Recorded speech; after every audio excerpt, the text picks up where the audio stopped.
notes tonight. Oh, this will be fun. Is that Yorkie guy in the back? What's that? Is that the Yorkie guy?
Chloe had her second CMAC meeting yesterday. And? Was elected chair.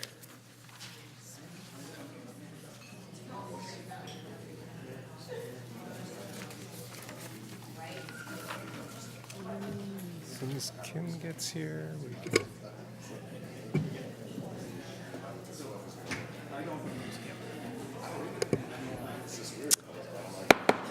Okay, we're going to reconvene to open session, the regular meeting of the Albany Unified School District Board of Education for Tuesday, April 24th, 2018. May we have a roll call, please?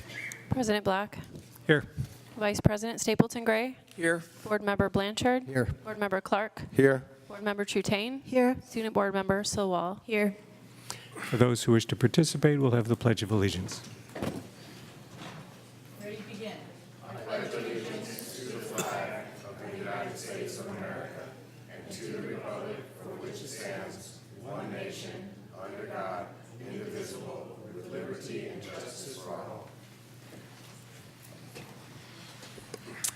Thank you. The reading of the AUSD mission and vision statement. The mission of the Albany Unified School District is to provide excellent public education that empowers all to achieve their fullest potential as productive citizens.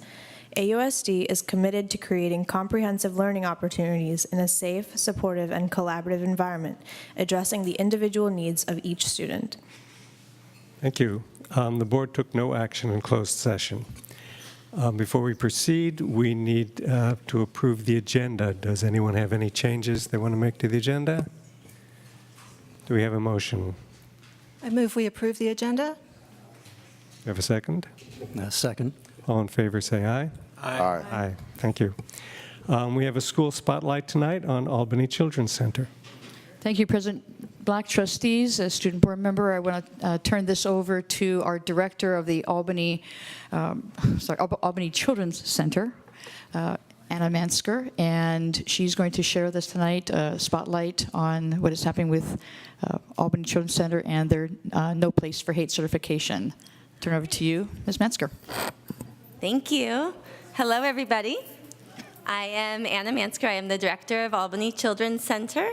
Albany Children's Center is a child development center, a preschool and TK school located up on Albany Hill. We also oversee and work the before and after school programs on all 3 elementary school sites.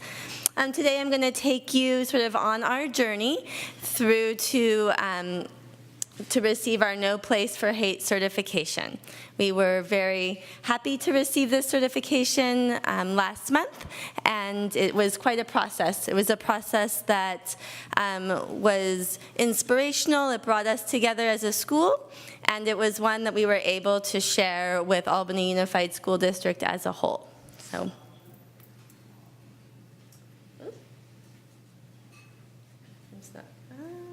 Backwards, yay. Thank you. All right, so we were able to partner with the Anti-Defamation League to receive our No Place for Hate certification.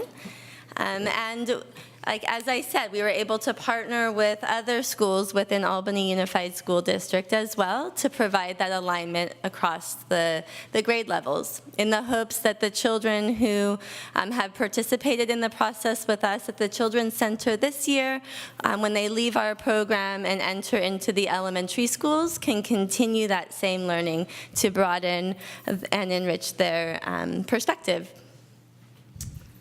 No Place for Hate work prioritizes the importance of bias-free teaching, learning, and living in Albany.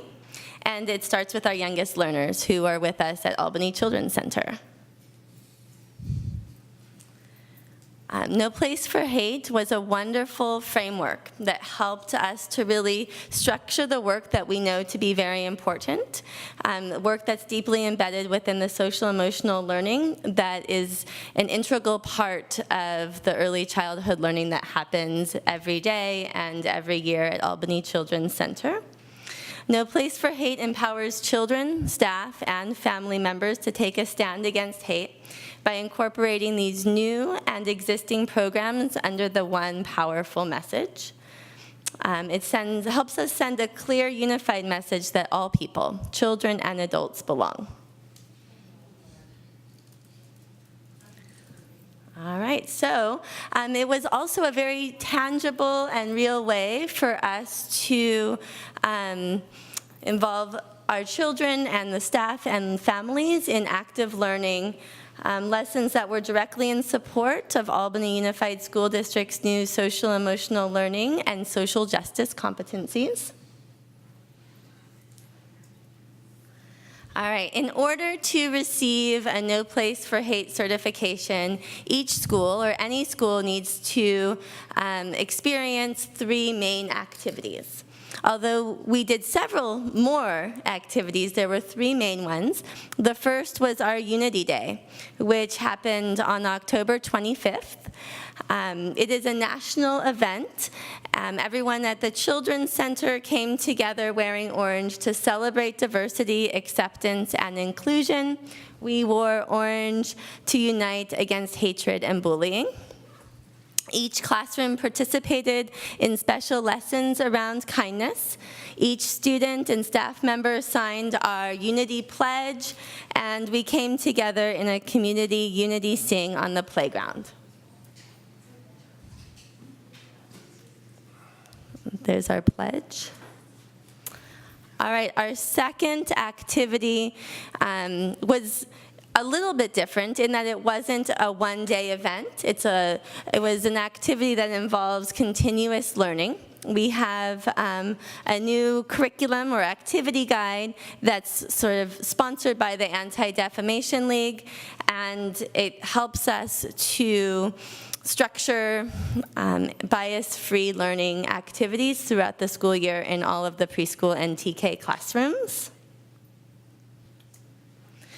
Our third activity was our Love Parade and Community Sing that happened on March 14th. We did this in solidarity with students across the nation to uplift the importance of school safety and stricter gun control laws. We worked together to create a love puzzle that represented our dedication as a school to school safety, love, kindness, and inclusion. All right, and then we were able to receive our No Place for Hate certification. I heard from Jacqueline at the Anti-Defamation League today that we are one of 5 school districts in the Bay Area that have had preschool classrooms actually participate in the No Place for Hate certification, and we're the only child development center that has received this certification as well. So it's a huge accomplishment, I think, for us as a school and for us as a school district as well. Thank you. Thank you.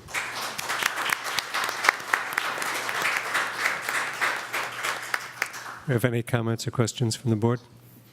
Kim? Thank you, Principal Mansker, for this presentation. It is a really lovely thing to see the kids, the little kids, learning this curriculum. I wanted to ask you about, you mentioned at the beginning that you worked with the other schools as well. Yes. It's my understanding that all of the elementary schools and the middle school have also received the No Place for Hate designation.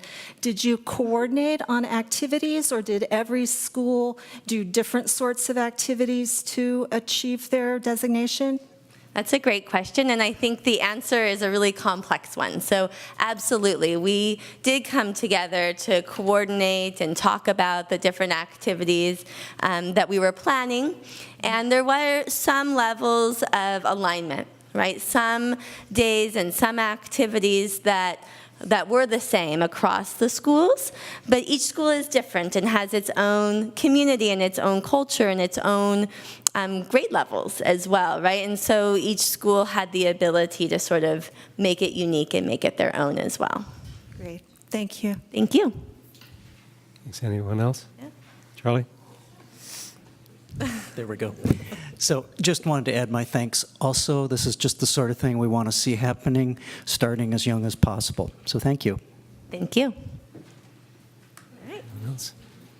Thank you for the presentation and for all your great work. Thank you. Okay, next on the agenda is the consent calendar. Does anybody on the board want to call out any of the items in the consent calendar for questions or comment? Do we have any comment on the consent calendar from the public? Seeing none, can we have a motion on the consent calendar?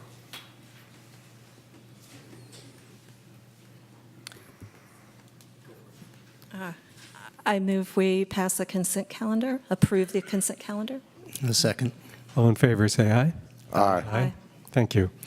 Board and superintendent report. Superintendent? Thank you, President Black. I wanted to give an update on the progress that we're making on the Berkeley City College Memorandum of Understanding between Albany Unified and the Peralta Community College District.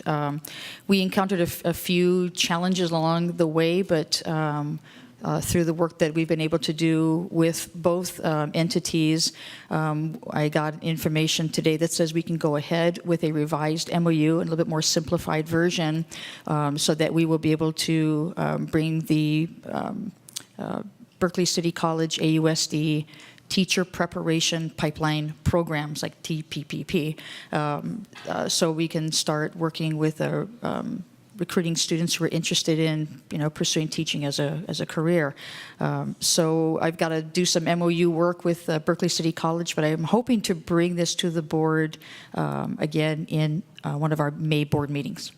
The other thing I want to just let you know is just AMS has their open house on Thursday, and the Albany Education Foundation Scoops for Education is this Sunday from 2 to 4 o'clock. So I will be there scooping along with everyone else that's going to be scooping. And it's a great way to thank the community for all the work that it's done for education. And that's my report. Thank you. Anyone else? Kim? Just quickly, so this year we tried to have more interaction at the high school between the board and the students. And so the student board members and Ross and myself have come at lunchtime. The last one was April 5th, and I think that was our fourth, Mahima. Yeah. And we learned a lot this year. It helps to have a specific topic to discuss. When we were talking about the budget, that was well attended. When we've had more open-ended meetings, it hasn't been well attended, and we decided to modify our plan and try to attend club meetings and then maybe have themed forums next year. Thank you. Thank you. Anyone else? We have a student board member report. Did you know that Albany High's very own band teacher, Craig Bryant, is a finalist for this year's NBC Sports Bay Area All-Star Teacher Award? The winning teacher's school receives $20,000. Help Mr. Bryant and Albany High by casting your vote online now through June 1st. Congratulations, Mr. Bryant. This past Saturday, April 21st, was STEAM Day at Marin Elementary. Students enjoyed a laser beam show with synchronized music, coding, robotics, stop-motion animation filmmaking, and much, much more. Today, Tuesday, April 24th, Albany High's Feminist Club hosted author Peggy Ornstein for a Q&A session during lunch. Come join Ocean View families by dining at Farm Burger on Wednesday, April 25th. Drop by anytime between 5 and 9 to enjoy great food, and support the Ocean View PTA. Please join us for the second annual Albany Athletics Boosters Pasta Dinner at Albany Veterans Memorial Hall this Friday, April 27th. All proceeds will benefit the AHS, AMS athletic teams and help AHS leadership. Come enjoy this community building event while raising funds for Albany sports. Thank you. Any questions for the student? Yes. Just a comment. So the voting for Mr. Bryant, you can vote every day. And so for the last 3-4 weeks, I've voted for him every day. And why pass up the chance? Though I have to say, Mr. Bryant and I both play baritone. I found to my surprise that the last time I had played baritone was shortly before he was born.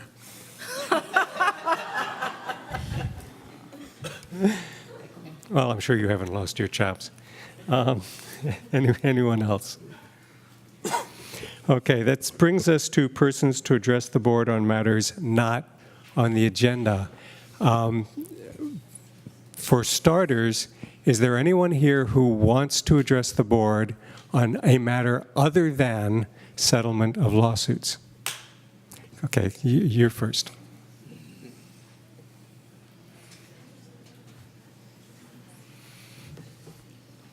Hello, my name is Annie Alcott. I am a second grade teacher at Cornell School. Thank you. And when I was perusing the agenda before this meeting, I noticed that there was an item about approving a declaration for the need for fully qualified teachers. And while I have So if you want to comment on that, you need to comment when that comes up on the agenda. Oh, I can't do it now. Never mind, sorry. But in that case, we can actually talk back. So anyone else want to talk on other than lawsuits? Okay, so those of you who wish to talk on this item, we ask that you keep your comment to 3 minutes. We want everyone who we can fit in to talk. We also ask if somebody else has said what you want to say, that you just keep your comments to agreeing and not repeat it, so that more people will have a chance to talk. And we're going to try to keep the entire comment period to 45 minutes or less so that we can get on with the other important business of the district. So given that, we want to hear from you. Go ahead. Okay. This is an open letter to the Albany School Board, Superintendent Val Williams, and the Albany community. From the Black Parent Advisory Group, the Jewish Parent Engagement Steering Committee, and the Familias Latinas de Albany. On behalf of the Black Parent Advisory Group, the Jewish Parent Engagement Group Steering Committee, and the Familias Latinas de Albany, excuse my Spanish, we want to express our deepest concerns regarding both the district's settlements of lawsuits concerning the racist Instagram account and its lack of outreach to or care for the well-being of the impacted AHS students. targeted staff member, and their families. We feel that this outcome represents a moral failure on the part of our district to uphold its responsibility to care for all of its students and to create a safe and inclusive school environment. The parents of the students that were racially targeted waited for the district to act in good faith.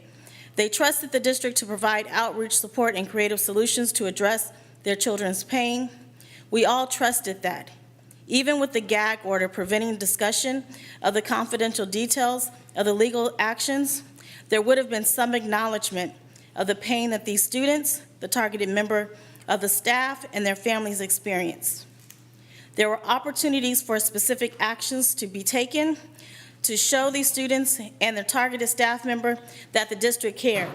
However, the district did not provide the leadership or personal connection that could have made a difference. Throughout this process, we have been particularly and repeatedly disappointed by the actions or lack of action of our superintendent, whose job is to provide leadership to the AUSD community, particularly in times like this of strife, pain, and uncertainty. Members of the community watched an entire year go by since these incidents occurred with virtually no tangible action from the district to either show support for the students and the staff member, forced to endure the pain of racist bullying, or provide the AUSD community with a path forward toward unity, appreciation, and celebration of our differences. We are concerned that the superintendent has not been transparent regarding the progress that the district is or is not making in improving racial harmony and understanding. There is concern that the superintendent has not responded to specific requests that the parents of the targeted have made on behalf of their children. There is concern that the school board and the superintendent state that equity goals are central, but do not advance these critical issues with their actions. In the face of all the disappointing inaction toward both the targeted students and staff and the AUSD community as a whole, the settlements create further division, pain, outreach, and concern within impacted families in our community. The sense that our community has been coming together and moving towards a healing path feels undermined. Our parent engagement groups, equity advocates, as well as the parents of the students most directly harmed by this hate incident are left with the sense that the lives of Black students and staff and other targeted individuals do not matter. There is also concern that the complex task of rebuilding trust and fostering a unified community of all students is not a priority of the district. The settlements that in essence rewarded the litigating perpetrators are yet another affront to the harmed students, staff, and their families, contributing to the sense of being targeted all over again. These families exemplified good faith by making the choice not to pursue lawsuits against the district. The parents of the harmed students provided inspiring leadership for ACT and our community as a whole. What lessons have been learned? For these students and the staff members that were targeted, it's that they never mattered to the district. That's what they feel. Moreover, the students in our community have unfortunately learned that they can be financially rewarded for expressions of racist hate, and that they are entitled to directly target other students. Instead of taking responsibility and having the difficult conversations necessary to repair the harm, they learn to resolve conflict through lawsuits, regardless of the impact on their peers and the community as a whole. Many of those community members who promoted unity through participating in ACT have a deep question about whether these efforts will result in significant and positive change given the current lack of trust. We do not feel that the district is upholding its role as the steward of our community. We would have expected the district to fight more for our children as its way of atoning for the racist and anti-Semitic acts that plagued our community last year and continue to divide our community today. While we understand that settlements are based on potential costs to school districts, The bottom line we ask that you recognize is the immense social cost of Albany's reputation as a school district that does not provide leadership to disrupt racism and bias. There is immense risk of further loss relating to the choice of some families who are considering leaving Albany or not even coming here in the first place.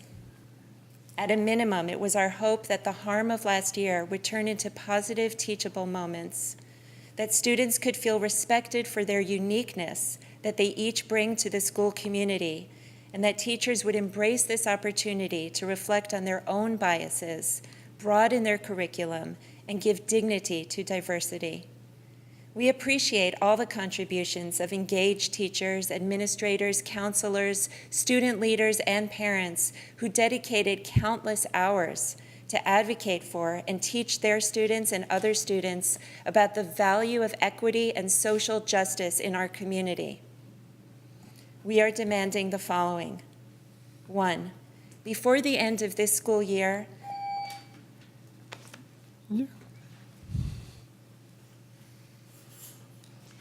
Number 1, good evening.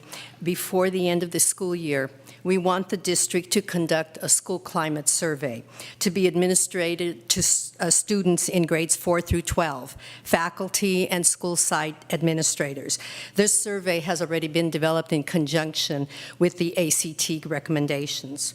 2, we want the school board to provide regular updates regarding the district's progress in implementing the ACT recommendations at every board meeting.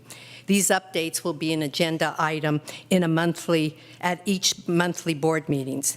3, we want to mandate that each of the ASUD school sites report all incidents of hate acts, harassment, and bullying to the district, which will compile data regarding the number and details of each incident and will report these incidents to the ASUD community quarterly. We want the district, number 4, to hire a coordinator of equity who will organize a campaign to promote racial equity and inclusion, rebuild the AHS fabric and climate, facilitate partnerships between staff, students, and teachers that promote equity goals, and coordinate the implementation of ACT recommendations.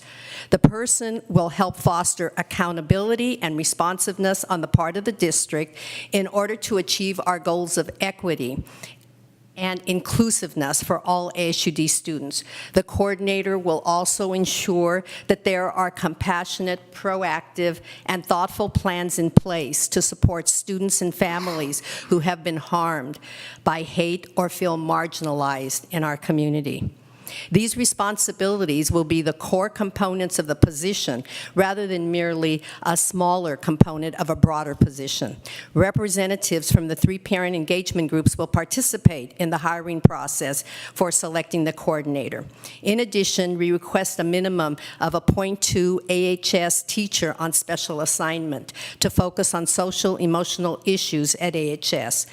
5, we want AHS to offer an ethnic studies class, which will be required for all students. In addition, we want the district to support teachers in each of the ASUD schools with culturally responsive training, navigating courageous conversations, and assistance in implementing culturally diverse curriculum. 6, we want the district to provide $80,000 to each of the families of the students and the staff member targeted by the racial Instagram account as compensation for their harm and suffering. From the civil rights movement, we learned that while it was initiated by African Americans, it was ultimately successful because it was embraced by people of diverse backgrounds. So too, here in Albany, we would like to see us all come together for the sake of all our children. For it is the job of all of us to care for and nurture the children of Albany. Today, we are moving forward. We have a voice individually and collectively, and we will use it in order to fight for the rights of our children. We have this right and also this obligation. Injustice and inequality will not be condoned or ignored. In solidarity, the 3 parent groups, a Black Parent Advisory Group, Familias Latinas de Albany, and the Jewish Parent Engagement Group Steering Committee.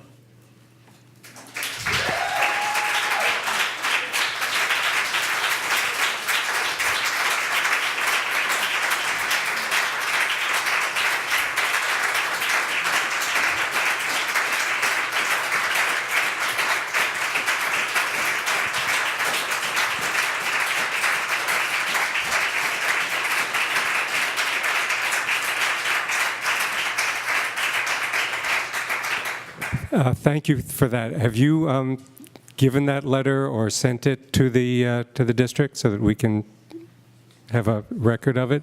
I think if the board agrees, we'd like to ask staff to study the letter, and we can agendize a report on what we can do, and once it's on the agenda, then of course we can talk with you about it. As you know, we can't respond tonight because it's not agendized, but we will put it on the agenda so that we can respond specifically. I can cry if I want to. I can cry if I want to. All right. I just thought that you should probably hear from us again also. So we're the parents of the girls who were targeted in the account. And I spoke up here so many times, and I was so prepared, and I timed my little speeches. And we actually believed that you were listening and that you cared on some level what our children had suffered. And when I started getting calls from the suburbs, because apparently it was reported more in Lafayette, Walnut Creek, and Danville than it was here, that these settlements were made, my family members were calling and saying, did we misread this? Was this misprinted? How could this have happened? And for you to start this presentation with, the work being done in the preschool, how ironic. Can we have a no place for hate workshop for you all? Right. Because in my opinion, you have no right to sit in your seats. How could you not have even said no? How could you have not even fought settling after everything that our children have suffered? And a lot of people never even saw the images. We describe them in detail. We have them on our computers. But I thought, if I put a picture of my daughter next to a gorilla equals 80,000, plus a picture of their children next to nooses and hangings, plus a KKK member and a black doll and a torch, add 80 plus 80 plus 80 plus 80 plus 80. That's what those images meant to you. They meant money so that you wouldn't get a bad reputation. What is wrong with you? What is wrong with you? You really didn't need to vote. You should be ashamed. You shouldn't even be looking at me. You should be looking down. You should be so ashamed, like you were when Linda was reading. The only person who looked up was Jacob and Kim. Everyone else had their heads down because you are wrong. You are sitting in a position of power, and what you have done has been like putting salt in a wound. And our girls still have to go to school because they want to graduate. They have to go to school and hear these boys talk about how they're going to have a victory party. Woo, we got paid! Because they won. Because you gave it to them. They're bragging that they won. Right. You guys have no idea. Someone else speak. I will, because I'm ready. I'm ready, okay? You can give money, but you didn't have to give that kind of money. I'm going to follow up with what she said. I am so appalled and disgusted with the decisions you guys have made. You sat here, looked at us, and said, hey, we got your back, right? Really? I don't think so. No. We put together an amicus brief that took hours and hours Yes, and hours to and side with your our decision. girls were part of that, so that they would hope that you would have their back. But I guess not. They don't have any value to you guys. They don't. They don't mean anything because they don't represent you. They represent other people in the population. So you don't see them. Of course we do, because they're our babies.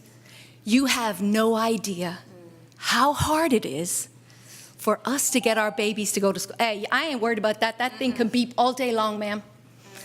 So, as I was saying, You have no idea how hard it is to get our children to come to your school.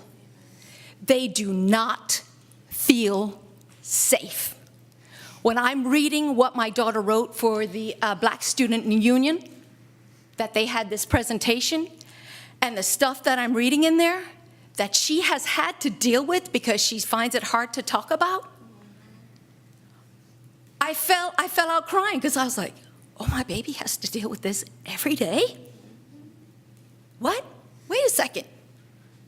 My baby should feel just as safe as anyone else at this school.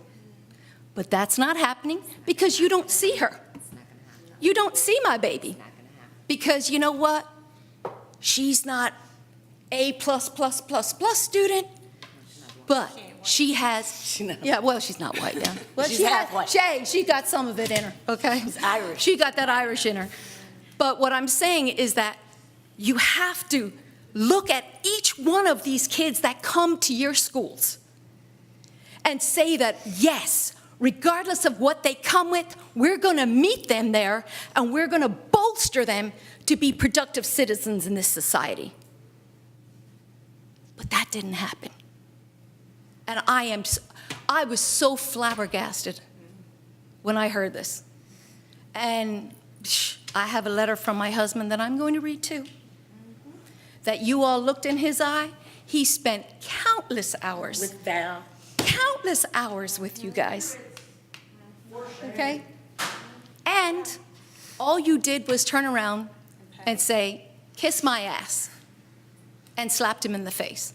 And that's exactly how he feels. He would say it himself if he was here, maybe a little bit more eloquently than I did. But seriously,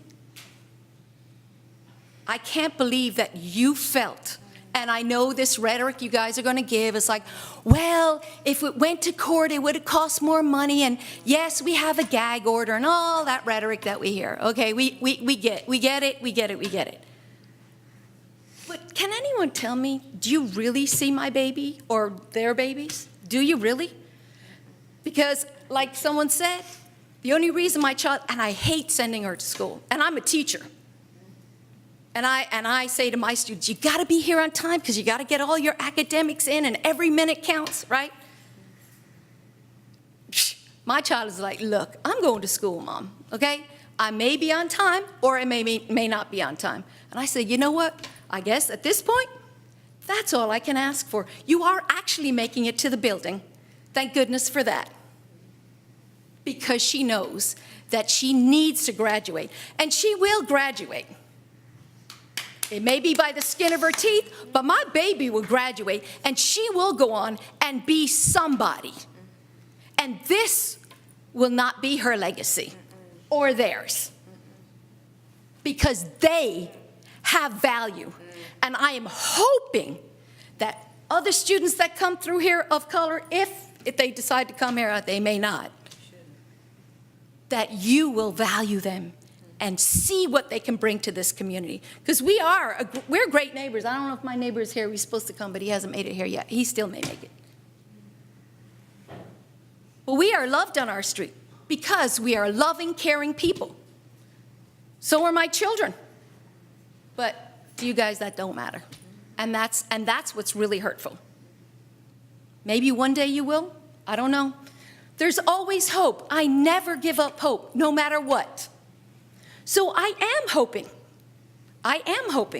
that one day that this may click with you guys and look at everybody and see that we can contribute to this society and what a phenomenal place we could make it be if we could come together one day.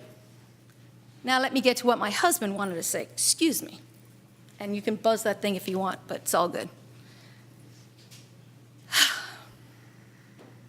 There have been no fewer than 6 occasions, and he was up here quite a lot, and I think it was more than 6, where I have addressed the school board imploring you to fight for decency and set precedents for standing against expressions of hatred and violence. Apparently, despite my urging and the community's outcry, and thank you for everyone who showed up here tonight, I really do appreciate it because we do feel the love. You did not find the courage, which it does take, to stand up for those who are harmed, but you capitulated to the claims of reverse victimization. And that's exactly how our girls feel.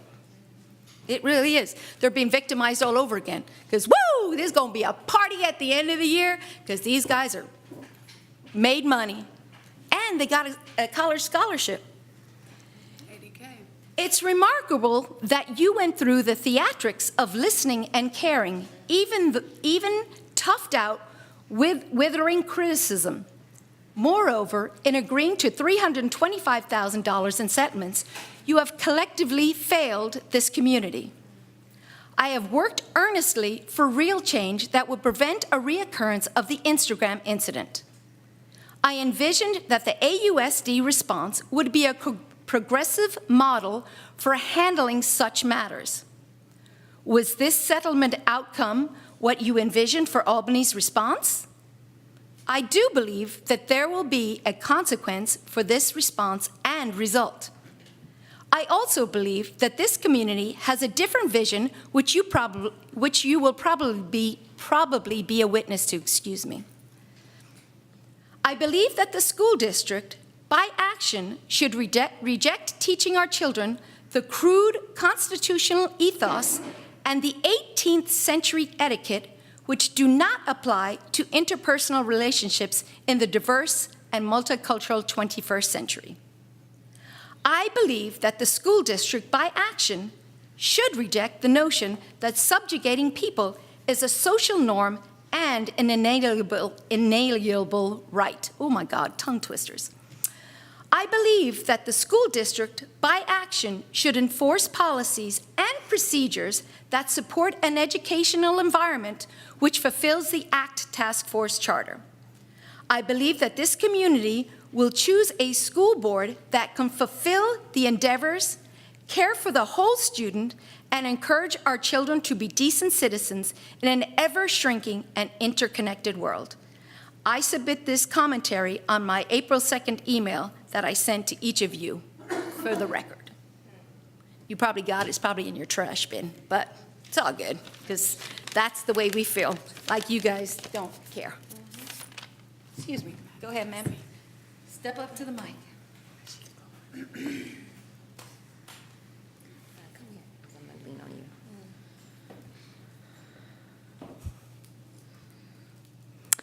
To be a Negro in this country and to be relatively conscious is to be in a rage almost all the time.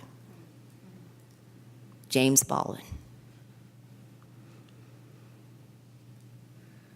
Cuando tienes la tez para la protección de la colección, esa piel blanca te protegerá. When you have the complexion for the protection for the collection, that white skin would protect you. Paul Mooney. Communities don't become marginalized overnight. Institutions don't become corrupt overnight. This isn't about black or brown or Muslim or Jewish versus society. This has become an American problem. This has become what America created, and this has become what America has to solve. And Albany has put itself right in the middle of it. We came here last year in earnest. We came here last year in trust. And we come here now, a year later, in betrayal.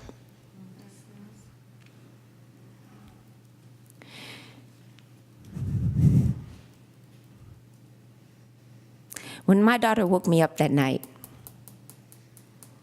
to show me those pictures, man, it was your daughter and my daughter. And she actually was more upset that it was your daughter in the picture than herself. Because she was protective over your daughter. Because she was a freshman. My daughter was a junior. And I told her what to do. She went to the principal's office the next morning. To have to look at your 15-year-old and tell her that she's been betrayed again? that we're not going to protect her again? That people are getting paid?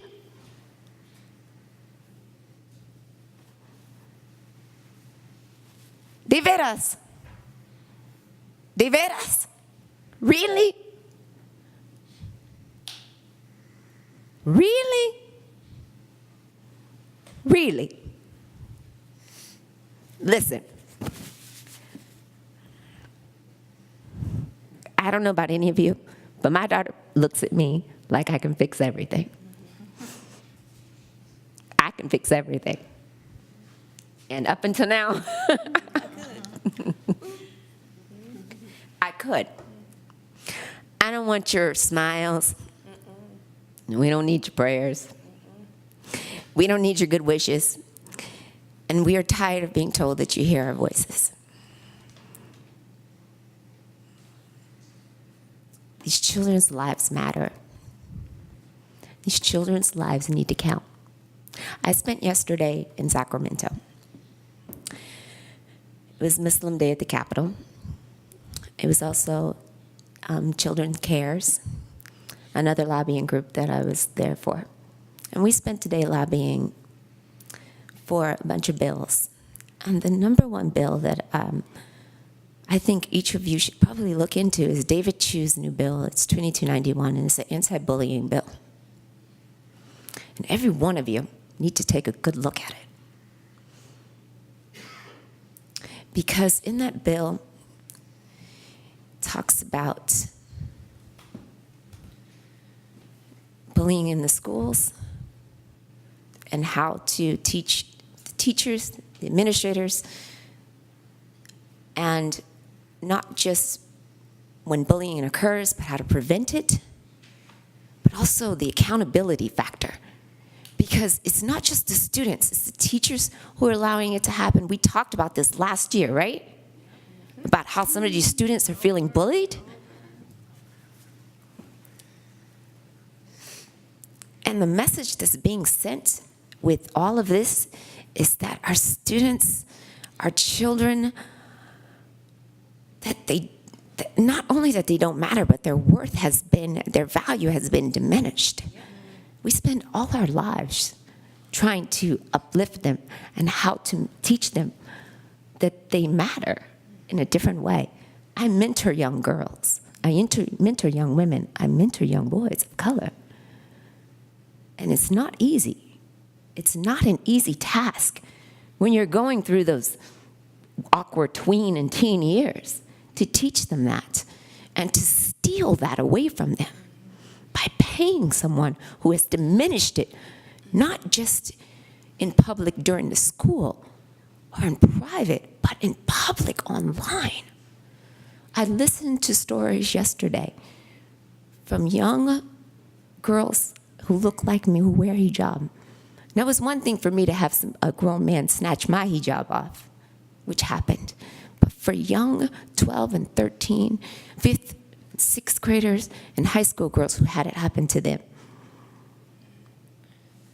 But to have it happen in this school and to have you guys be aware of it and for you to not do anything about it not only makes you complicit, it makes you co-signers to the behavior. You co-signed that check. And when you co-signed that check, when the city of Albany co-signed that check, regardless of the insurance company, you co-signed the behavior. Thank you.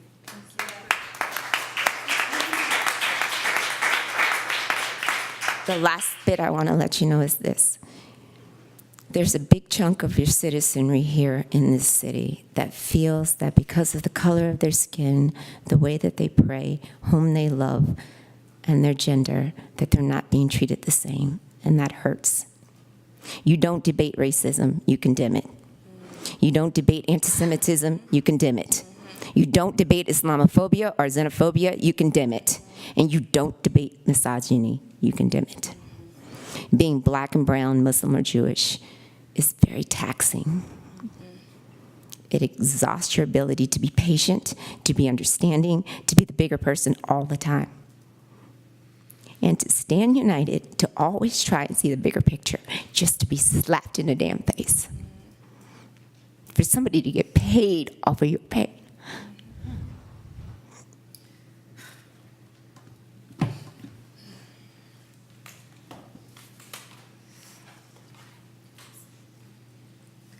I really didn't want to be here. I have a cold. I have allergies.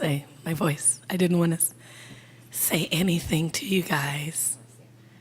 I think I just wanted to say, I don't know. We've said so much. Fell on deaf ears.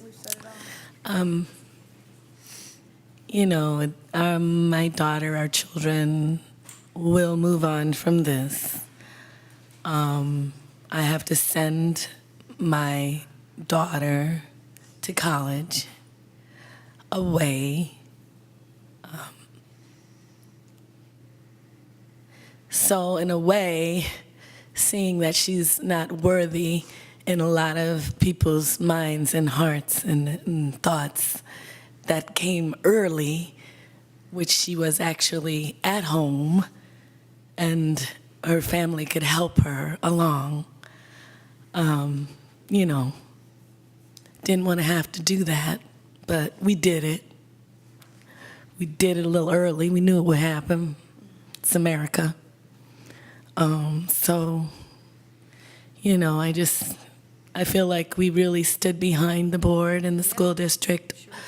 We just gave you our hearts and just trusted you. We had lawyers calling us from DC, from Georgia, from all over this nation to help us get that money. Get paid. But we wanted to, and we also had to be very concerned about our safety and our children's safety, being 4% of this community. It was in the times of UC Berkeley and in the times of lots of riots. We did not want to bring that to Albany. It could have happened if we played out a different way. But we had to think of our children and their safety and their well-being. We had to think of that. We as parents always think of that. So when you hear from a law firm in DC that you are in a racist chat room and they know your name and where you live and what's happening, yeah, maybe, it's something we're not going to bring that more negative light. So we thought, let's do the positive thing. Let's side with our school district. We had different law firms help support you in your efforts of the discipline. And it did take many, many hours, and we had a lot to think about. But that amicus brief was given over, and it was in support of our Albany Unified School District. We supported you. And you turn around and slap this in the face. And then this. I don't know how y'all came up with that number. I really don't. I don't know how you guys came up with that number. $1, $80,000, $550,000, and more to be announced. I don't know how you come up with these numbers, but you came up with a number for the 12 of us. What was it? 5,000. 5,000 for 12 people. 384 each. So Not including coach. that was a number you came up with. That was a number. 80,000, really? It's just hard. It's hard, and we're disappointed and we're exhausted. But our children have to get their diploma, and they will go on with their lives and close the chapter that you have given them. It's all been said. This is an egregious situation. Val Williams, how do you sit there in this position? You cried with us. You told us you'd have our back. And what'd you do? You signed off on $324,000 for a bunch of racist pigs. Paul Black, how do you sleep with yourself at night, signing off on this? Oh, wait, let me guess. It doesn't affect you because you don't look like us. Mr. Ross Stapleton Gray, how do you sleep with yourself at night, knowing what you did? Mr. Charles Blanche, can you wake up? Are you with us? How do you sleep with yourself? Mr. Jacob Clark, Miss Kim Trutrain, we need to replace this. This board needs to go. You do not represent us. Val, you do not represent us. You need to step down. Whatever 3 seats are up, we're gunning for those seats.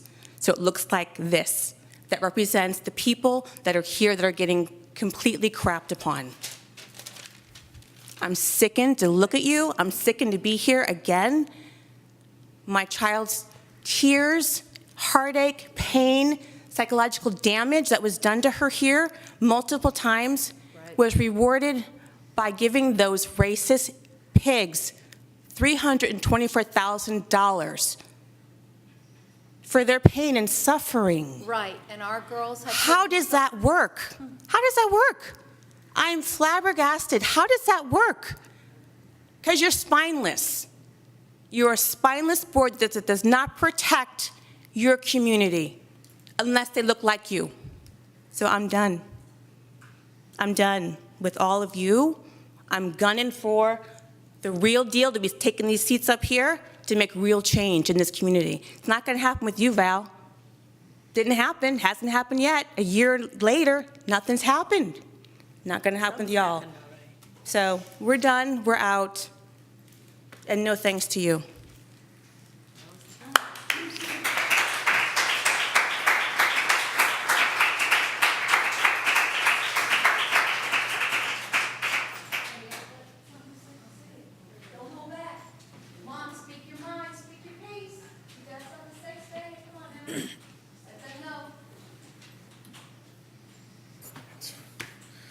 So I'm a couple layers removed from this. My oldest is a first grader at Marin. And while my wife is black and my kids are black, I'm white. So on the one hand, puts me at a remove, but on the other hand, that means that I got some privilege here, and I should use it for good. So I'm about to come at you, all right? Because you guys are the worst. I've never been in such close proximity to people on the wrong side of history before, so this is kind of exciting. You've ruined your whole legacy. The kids are not going to be permanently stained by this, but y'all are. So enjoy that. You did that to yourselves. You're grown-ass people. All right, so like I said, given that my kids are so young, they've mostly been spared, at least for now, from the pain caused by the racism and the cruelty of last year's incident, as well as the repeated moral failures of this administration. But I would be remiss, both as a parent and a person with a beating heart, if I did not approach this situation with the same urgency that I would if my own children had been pictured with nooses around their necks. It was your responsibility as the board and the district superintendent to protect these children, and you have failed colossally. Colossally.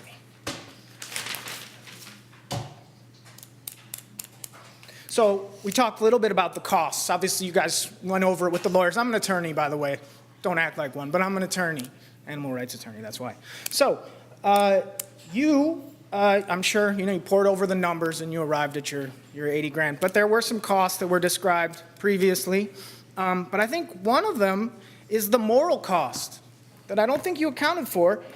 The cost of failing to adequately protect and support black and brown students, suffice it to say that the district's failure to advocate for them, for their right to a learning environment in which they feel safe and secure, is something that should haunt the superintendent and the board for the rest of your careers, and I sure hope it does. As the mothers eloquently stated, I hope you have trouble sleeping at night. I don't think you do.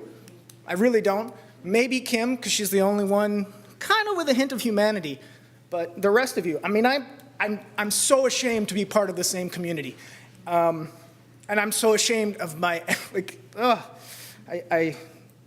it makes me sick, and so, and like the rest of it, the saints, these heroes, I mean, the restraint, I wanted to come at you from the beginning, and the people that were most directly affected were saying, hey, unity, let's build a community together. If it was me, if it was my kid, y'all, oh, I mean, these people, and part of that is my privilege. I think because I'm white, I'm like, it's more, the audacity is even more, they've lived with this their whole lives. So until I met my wife, you know, I was like, I had total privilege. I'm gonna keep talking. So here we go. So in 2014, the last school board election, there was a headline in the Mercury News, and it said civility marks the race for Albany School Board. The election appears to be among like-minded candidates. Well, I'd like to say, I got a little feeling about 2018, all right? If any of y'all have the unmitigated temerity to run, there ain't gonna be no like-minded candidates, all right? And civility, that went out the window a long time ago. I mean, Blanchard, your face is like the most annoying face I've ever seen. You don't show any respect to these people, what they've been through. Either you've got a resting bitch face or, I mean, pardon my French, but, whew. All right, so like I said, Excuse me. Could we ask that the speaker not make personal comments? The nerve of you, after what you've done to these children. I mean, God, I'm so glad that you said that to me and not a victim's parent. If they had called you a name, look, don't get me wrong, like I said, the only reason I can act this way is because I'm white. If I was black, I couldn't do this because I'd risk you guys calling the police on me, escalating this situation, and we know how that works out. They end up dead, all right? So all this that is happening is because of my blessed whiteness. And you, absolutely, the nerve. These children, their lives were, and I called you a bitch. I mean, I apologize to the women in the room, but you, I prefer to say bigot, you know, instead of bitch, because I like dogs too. There's nothing wrong with being a dog. But to be you, that's an insult. I'll call people Charles Blanchards from now on instead of bitches. How about that?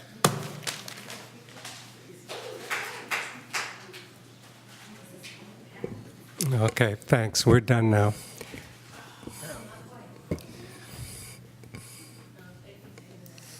You guys have to make this right. You know what to do. There's a very clear list, starting with reparation, payment back. Get it back to where we were a year ago so we can at least focus on unity. Everything that has needed to be said has been said. It's a plan. Do it. Do it now. This, like someone said, we're right smack dab in the middle of what is happening in America. It's been brought upon ourselves. When there's a moment when you're asked to sign something like this, don't sign it. Don't sign it. Stand up. Have courage. Be moral. Have ethics. When I told my son I was coming down tonight.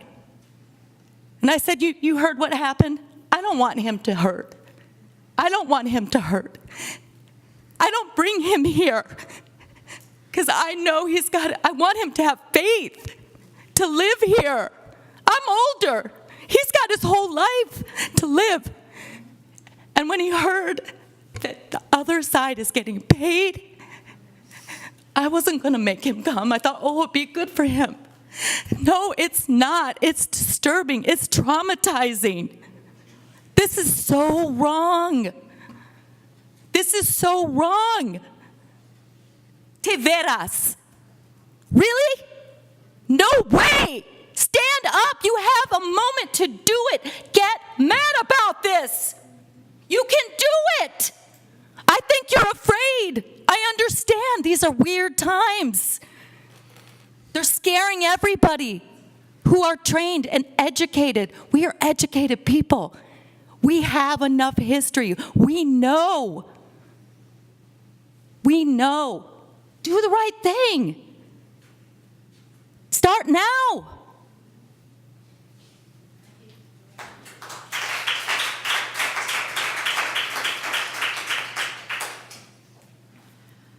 I just want to add a little thing to all of this, and the process of getting to know some of the families that were directly targeted and hearing their stories.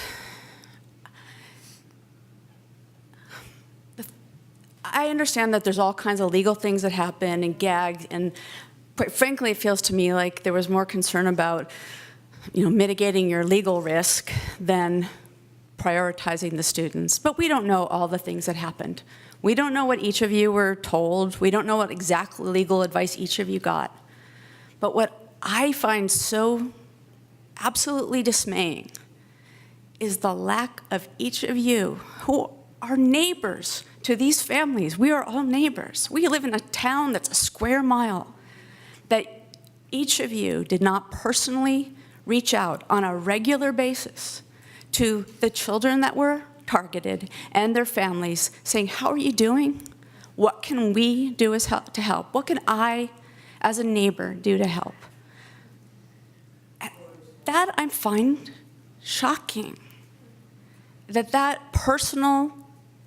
you didn't each reach out personally and do whatever you could to make people know they matter in our community. And I hope that in the future you'll think about how we continue to approach this and work together as much as we can, because we still have a lot of work to do. We have all the ACT recommendations. People have worked countless hours on those.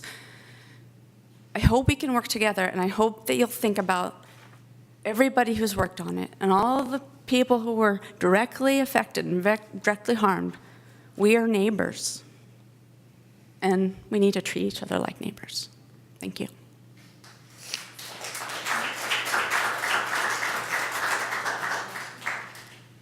Okay, please. Good evening. Please speak, but you are the last speaker. We've taken up the time we've allotted to this. That's fine. Exactly. I'm going to. Excuse me, sir. This is a meeting of the school board. Yeah, this is a meeting of the school board conducted in public. We have to conduct our meeting with or without the public here. So please be quiet. Let this man speak. Show him some respect. Will you please shut up? Thank you. Yes, I did. Would you let him speak? Yeah, I think that's, with all due respect, our board president, that was a pretty disrespectful thing to say to one of our citizens and community members. And I think that you need to learn a little bit more about how to be as respectful as the families have been in this process towards all of you. I'm going to keep this really brief. I'm going to keep this brief. We asked for moral courage over and over and over again on this. I've been part of this ACT task force, on the steering committee, our community engagement groups in the last year, working week in, week out with Val on trying to figure out how to, from a community point of view, what to do to try to rectify this completely insane situation that we're in. And every single moral test that you're up against, you fail. Over and over and over again. And I'm going to watch and see if you're going to fail the next one, because not all the lawsuits are done. So what are you going to do with the next ones? Write more checks? So when it comes to voting you all in, we're going to see where you're going to be sitting at the end of this next election, because it's been completely unconscionable, the level of lack of moral leadership that's going on here, and lack of leadership on a day-to-day basis, when there's been so many opportunities and so many people who have been speaking specifically to our superintendent about things on a day-to-day basis that you could do to make a difference in our community, make a difference in our schools, make a difference for the children, the kids that have been harmed, and just to see you say, okay, sometime in the future. But when's that future? I mean, you pushed really hard for us to get all the ACT task force recommendations together. We did it, and then nothing happened. You just sat on it, and you're still sitting on it.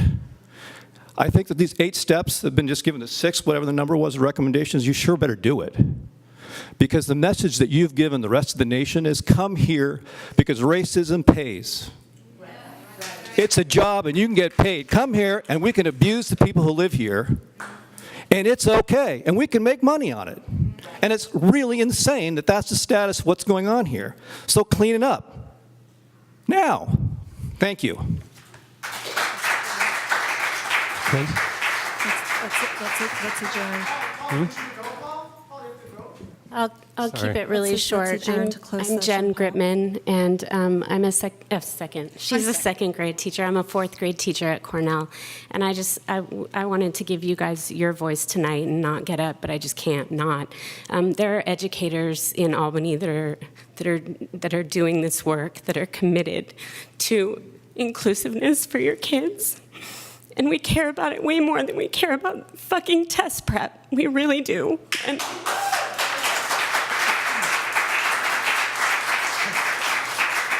I just want to say that we're looking for leadership as well. We really are, as educators in this district. That's all I want to say. And I think I go back to the question that I always go back to.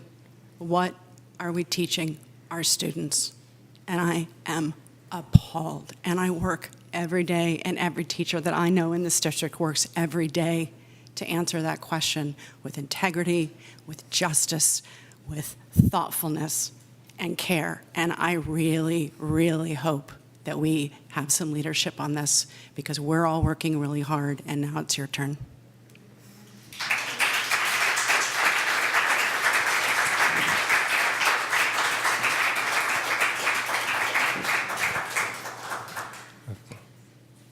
Okay, thank you all for coming out.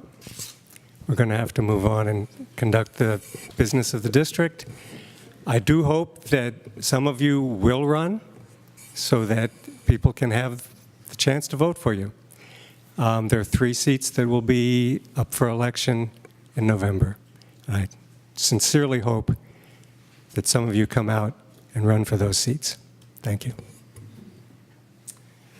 We're moving on to first staff report, which is promoting safe, supportive, and collaborative environments for students and staff. Thank you, President Black. I'm going to turn this over to our Director of Student Services, Karen Neerheim, who's going to give the staff report. Ms. Neerheim.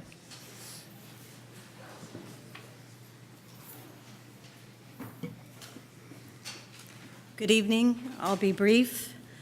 I wanted to update the board to let you know that the assistant principal of Albany Middle, David Halpert, arranged a half-day training in Marin.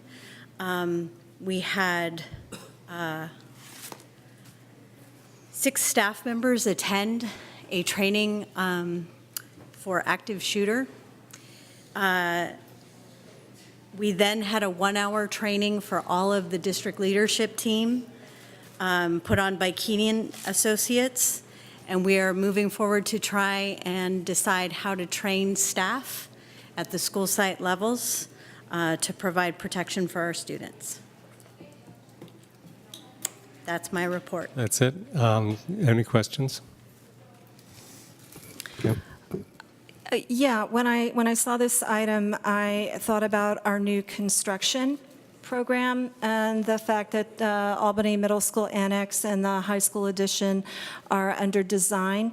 And I just wanted to check in because the issue of school safety has come up repeatedly at different meetings.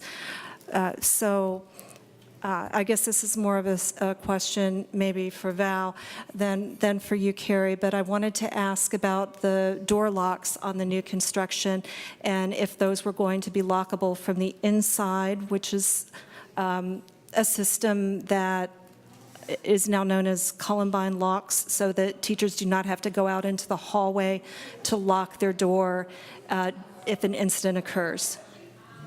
Yes, I checked with our project manager, and he got back to me this afternoon that the doors will be able to be locked from the inside. We do need to look at how the logistics of that would work because we are moving to keyless entry.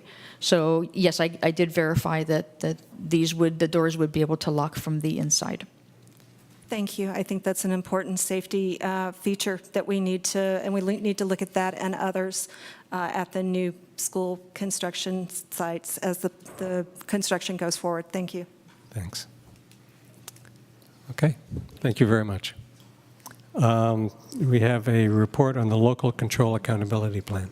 Thank you. I'm going to turn this over to our Director of Curriculum Instruction and Assessment, Marie Williams, who is going to give us an update on the LCAP. Ms. Williams.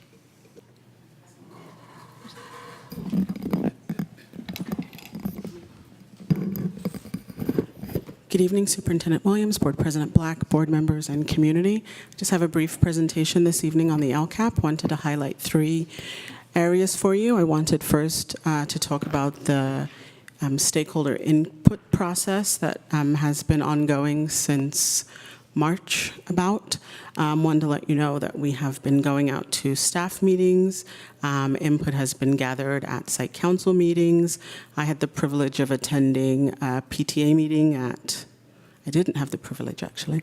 I had the privilege of being invited to a PTA meeting and unfortunately was sick at Marin, and the other sites have been also gathering feedback. I did get to go to Albany Music Fund on Saturday morning. That was a great privilege. So for me, this is sort of personally really beneficial because it gets me out meeting with groups that maybe I hadn't had the opportunity yet to speak with.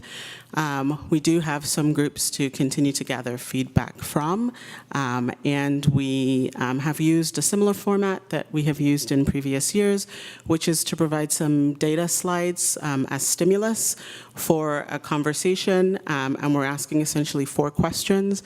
We're asking participants to share with us what they see in the data. We've tried this year to provide information over a number of years so that we can look at trends. Are things getting better? Are things not getting better? Are things staying the same in terms of outcomes for students? We've asked participants to tell us what's not seen in the data, and in that regard, I've actually gotten a lot of feedback that I think will be really helpful in future years in terms of crafting and putting together data that folks are able to respond to and ask thoughtful questions about. And then essentially the 2 questions that are the most important for us are asking participants to tell us what all students need to be successful, and then what students, given their specific needs, need to be successful. You'll see that what is in the backup this evening is all of the input that we had gathered till about the midpoint of April. So we have some other data that's not included there. But we wanted to share that with the board. We wanted to share that with the community. The advisory committee will meet next week, and one of our tasks will be to take a look at all of this feedback to try to sort through. Do we see patterns? Do we see trends? To look at alignment with our local control and accountability plan. Are there areas that we're not speaking to in the LCAP that come out as needed areas of attention in the LCAP, and can we work on that? Can we include additional actions around that? I do want to remind the board and remind the community that the LCAPs, beginning with last year's LCAP that was approved for 17-18, are static plans that are effective for 3 years. So where in past years we were developing new rolling plans almost sort of every 7 months, the intent with State Board of Education voting for these plans to be static for a period of 3 years is that it gives us an opportunity to really measure the actions over a period of time. The other thing I wanted to share with you this evening is found on the summary pages. So one component of the LCAP is an annual update. And in the annual update, we are asked to identify the goals, actions, and services, and then to speak to whether or not in the period of time that has elapsed since the LCAP has been approved at about this time of the year, the extent to which we've carried out those actions. And so the document that was included as part of the backup isn't an official document that actually goes into the LCAP. It's a little less interesting, actually. The LCAP information is sort of a little less interestingly presented in that it's sentences that we said we would and then we did. We said we would, we said we did. So the purpose of the document that we shared was to have something from which to speak with our LCAP advisory committee, and then also just to be able to provide sort of a high-level snapshot. So we color-coded it. It's not an exact science. There are some areas that we know we're still working on. Some of the data slides around English learners, we're just trying to sort through that data in terms of identifying gains for students dependent on their length of time in Albany. So in some cases, the checks are black because we're just working through the data. And then there are some areas that there are some areas where the checks are orange, and the checks have been orange for a second time in a row, and we know that we want to sort of really redouble our efforts around carrying out the actions of the LCAP, or in consultation with the LCAP advisory committee, ask the question as to whether or not that's an action that we want to commit to, or do we want to change that action. So this document we studied pretty heavily at our last LCAP advisory meeting, and so at our next meeting next week, Thursday, we will really be diving into the stakeholder input. Our next steps include working with the county. They're going to begin looking at what we have written, and sort of not for the purposes of saying it's completed, you don't have to work on it, but just to make sure we're on the right track. This is my first year writing an LCAP, so I appreciate certainly all the help I can get from the county office in terms of extra eyes. And I know that Board Member Trutine already identified just a little error there in terms of accounting for counselors, so I think the more people that look at it is really helpful. This is a document that is meant to highlight strategies and important goals for our district, and so to the extent possible, we want this to be a document that's shared broadly. The two upcoming most important dates for us in this process are June the 12th and June the 26th. On June the 12th, this document, the LCAP, will come back to the board for a public hearing and a first read, and then we'll come back at the second meeting in June on the 26th for potential approval. So did want to just share this brief, update about where we were, and give you an opportunity, if you have any, to ask questions. Right now, the document stands at 144 pages, and so, you know, to the extent possible, I want to begin to start sharing portions of the document so that you're not challenged to read it all in a really short amount of time. It will come at about the same time as single plans for student achievement, so you're going to want to get your reading glasses out. So that's my update. Thank you.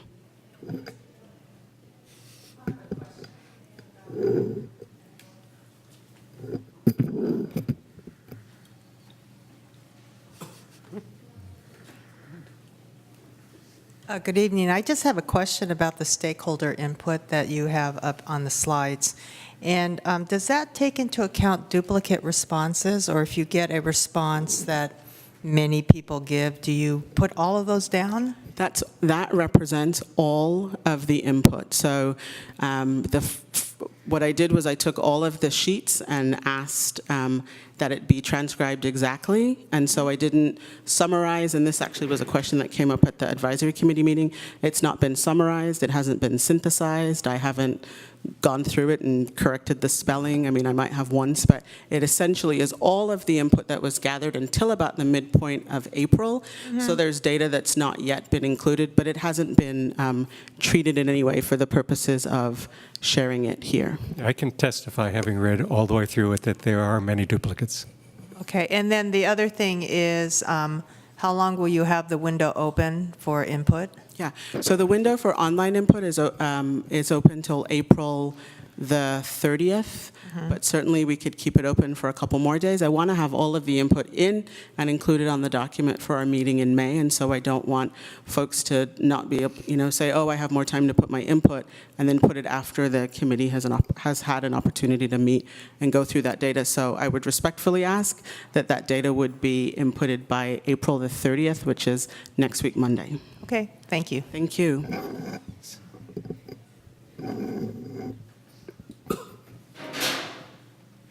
Okay. Questions from the board?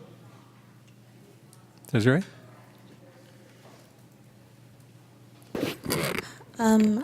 I actually went through this, and now I can't find the question that actually was asked on in the appendix, but it was in regards to what really is bullying, question mark. So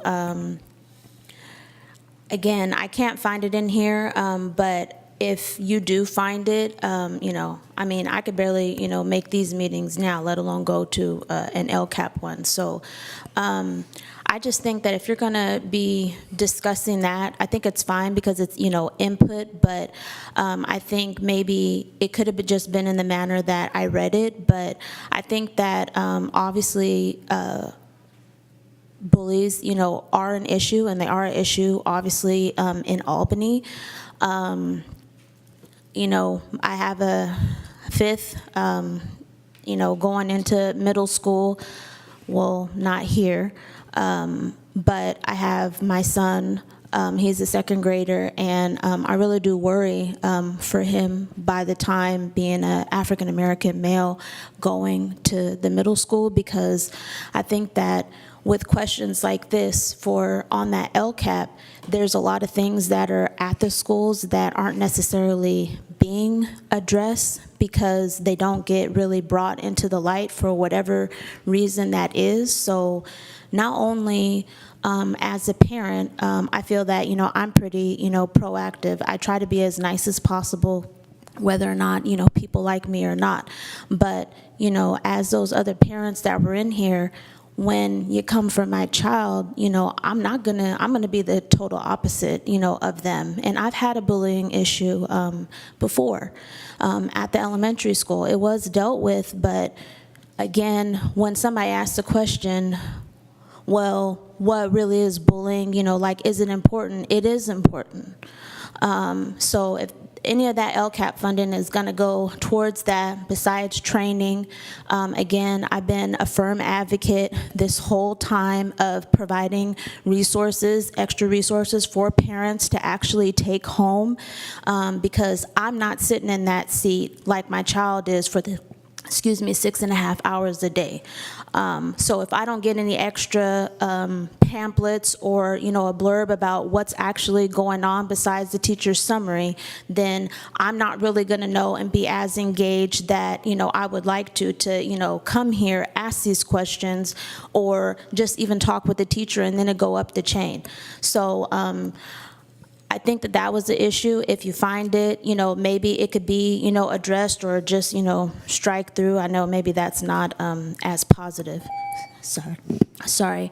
So, yeah, I just really think with that topic alone, again, there's a lot of stuff that is going on with bullying at these schools, and whether or not, because of sensitive reasons, people want to bring it, to light or not, but that really kind of just got my heart.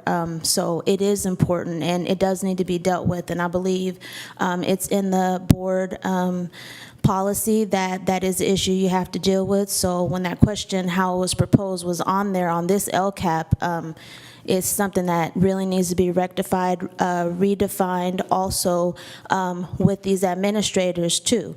I'm not trying to get up here and roast anybody, but some of these principals could do a hell of a lot better job than what they are doing right now. So hopefully, since I, again, have my second grader, that there's years in between for them to really revise what's going on, if there truly is going to be a change here in Albany, because you don't want to see me outside your classroom protesting with the sign. So, thank you. Thanks. Ross? Yeah, and so on page 38 of the board packet, I do see like a bullet point saying definition of, quote, bully, unquote, overused. And I'm not sure what that means. So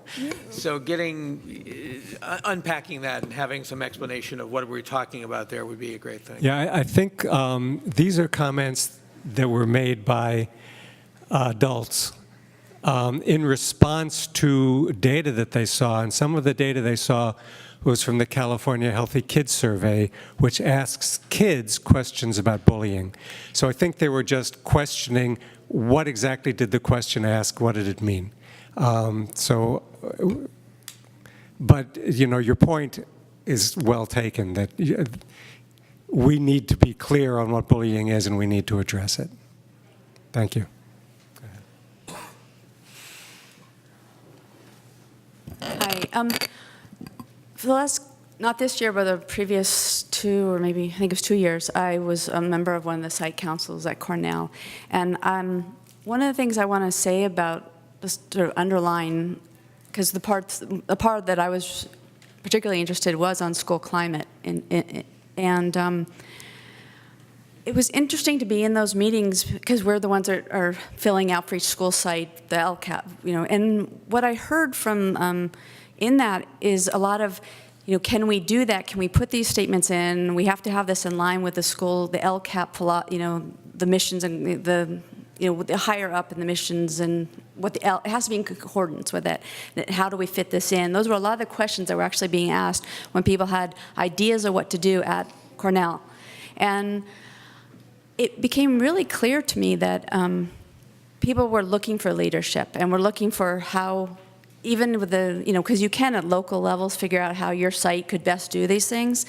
I think that I want to encourage you to know that what the school board decides, how the whole LCAP gets put together, and they actually makes a difference, like on the ground in each of the schools when they're trying to figure out specific ways to implement the. I'm not finding my words here, but the mission or the goals of the LCAP, and so. I think having statements about that and being really clear on how important that you think the school climate stuff is in here is important to help people feel that they can step out and they can be aggressive. No, aggressive is not the right word, but can be assertive. Thank you, assertive in their doing programs and putting things in place in their site councils. Thanks. Thank you. Can I make a comment at all? Just yes, briefly please. In relation to that comment. Thank you very much. I just wanted to say that our last district leadership team meeting, I did share the data and also shared this information, recognizing that sites right now are writing their single plans for student achievement and wanting, to the extent possible, for there to be some harmony between what's being written in the district plan and then what is being translated into the site plans. And I really agree that there should be some alignment between sort of district overarching broad action highlight and then what sites are doing. It makes the work so much more cohesive, and it means that we can support one another in meeting the goals in LCAPs and also in site plans. So I really appreciate you making that observation. Thank you. Thanks. Kim, did you want to say something? Yeah, I just wanted to sort of second the idea that we have the overall district mission, and we have our sort of 3 planks of that, supporting the whole child, and how those align with the LCAP goals is a little bit hard to see, and I think that is worth looking at and seeing how we can, sort of get them aligned, and so that we don't go off in these different directions, so that we keep our focus on the things that we have decided are our goals. Thank you. Good.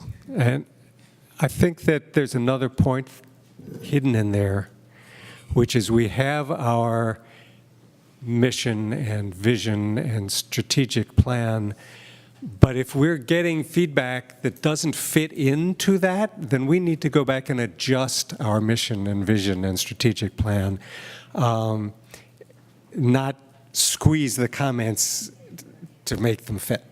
So I think that's a great point. Thanks. Mahima. I also agree because, it's great to have goals. Goals really help us move in the direction we want to for our district. But another thing that is in one of our books about goals and all of that is how can we adequately assess, our progress in reaching our goals. And one thing that came to mind is recently a lot of students have been coming to me and asking, if I want to, share some feelings about a teacher, good, bad, who can I talk to? Do I have to talk to a principal? Do I talk to a counselor? And if I do, say that this teacher is like this or, whatever else, how do I know that something is going to happen? In turn. And I think this goes back to a whole different topic of, school climate and, with the SBAC, is it the SBAC? The SBAC that, do you feel like you have someone at the school site that you feel comfortable with? And I think a system like that where we can have students report back on teachers, whether it's a semester thing or a yearly thing, I think it's a good way or one of the ways we can help. That's what it is. I wanted to speak briefly about the school security measures that were talked about, the locks on the doors and the active shooter trainings. I'm so scared about shootings at schools, and I think the only way we can really prevent it is by doing this equity work and this counseling and, you know, helping the kids so that but not only that, addressing each little bullying incident so that they don't keep growing and there's not a feeling that they're being condoned and accepted. And if we address things when they're really small and we really listen to the kids, I think that's the only way we're really going to prevent shootings. Thank you. Thank you. Do we have any other comments or questions on the LCAP report? Ross? I was actually at an IIC meeting yesterday, and we were looking at the sort of the primary goals and noting that it was much more related to academic outcome than producing healthy sort of whole kids. I think there was a skewing towards things you could measure on a test and a lot less addressing of things that are admittedly very hard to deal with. But you know, our goal is when they leave our nest, they're not only academically prepared for college or prepared for a career outside of college or whatnot, but they're also good people. They also know how to reach out and help other people or seek help if they need it. It's not something you can put into the structure of a classroom very easily. You know, we touch on it in, say, IHS at high school. But that goal maybe ought to rise in prominence in the LCAP is what we really want to produce, is healthy adults who are skilled and able to fit into what they need to fit into. Good point. Thank you. Okay, so we have review and action items. The first is a resolution 2017-1818 reduction of classified school services, and this was tabled from a previous meeting. That is correct, and so we were asked to bring this back, and I actually have Cynthia Tia here if there are any questions around that. And again, this is a the reduction of services and support provided for classified staff, and this is due to funding. And I don't know if the board had any questions since the last time that we had this agendized.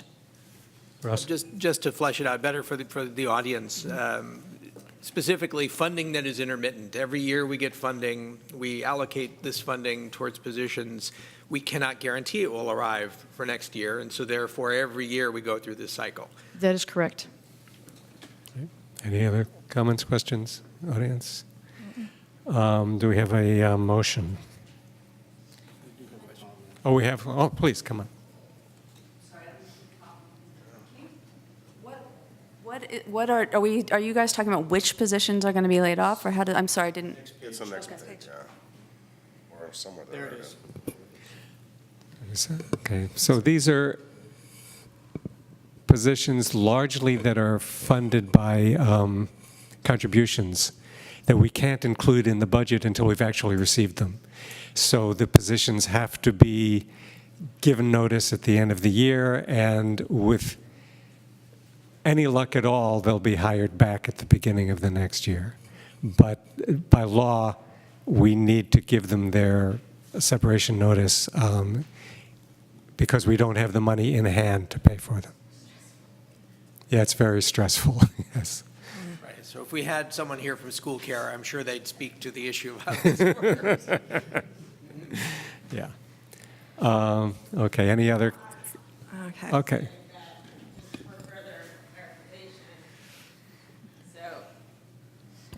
Unfortunately, these are positions that the district relies on community contributions for, and in some cases, like the library tech, has relied on for many, many years.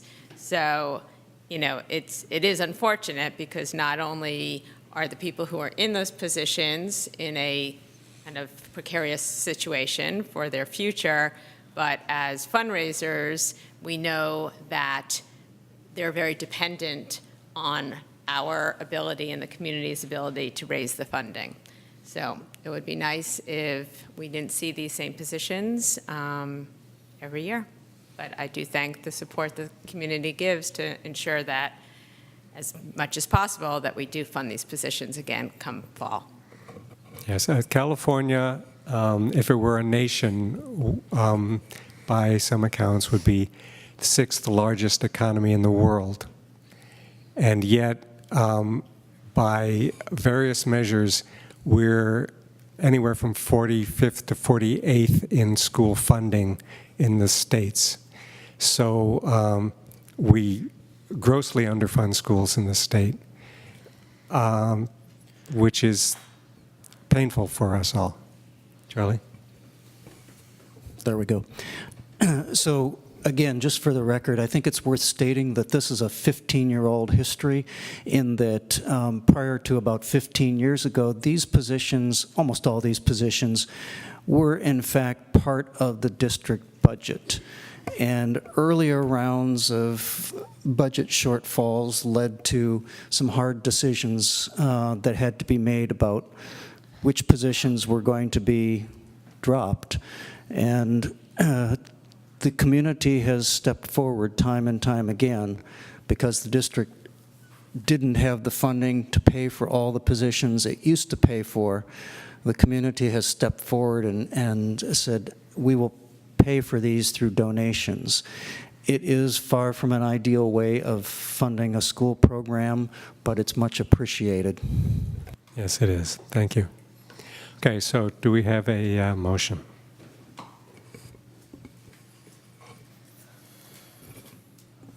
I'll move that we pass Resolution 2017-1818, reduction of classified school services.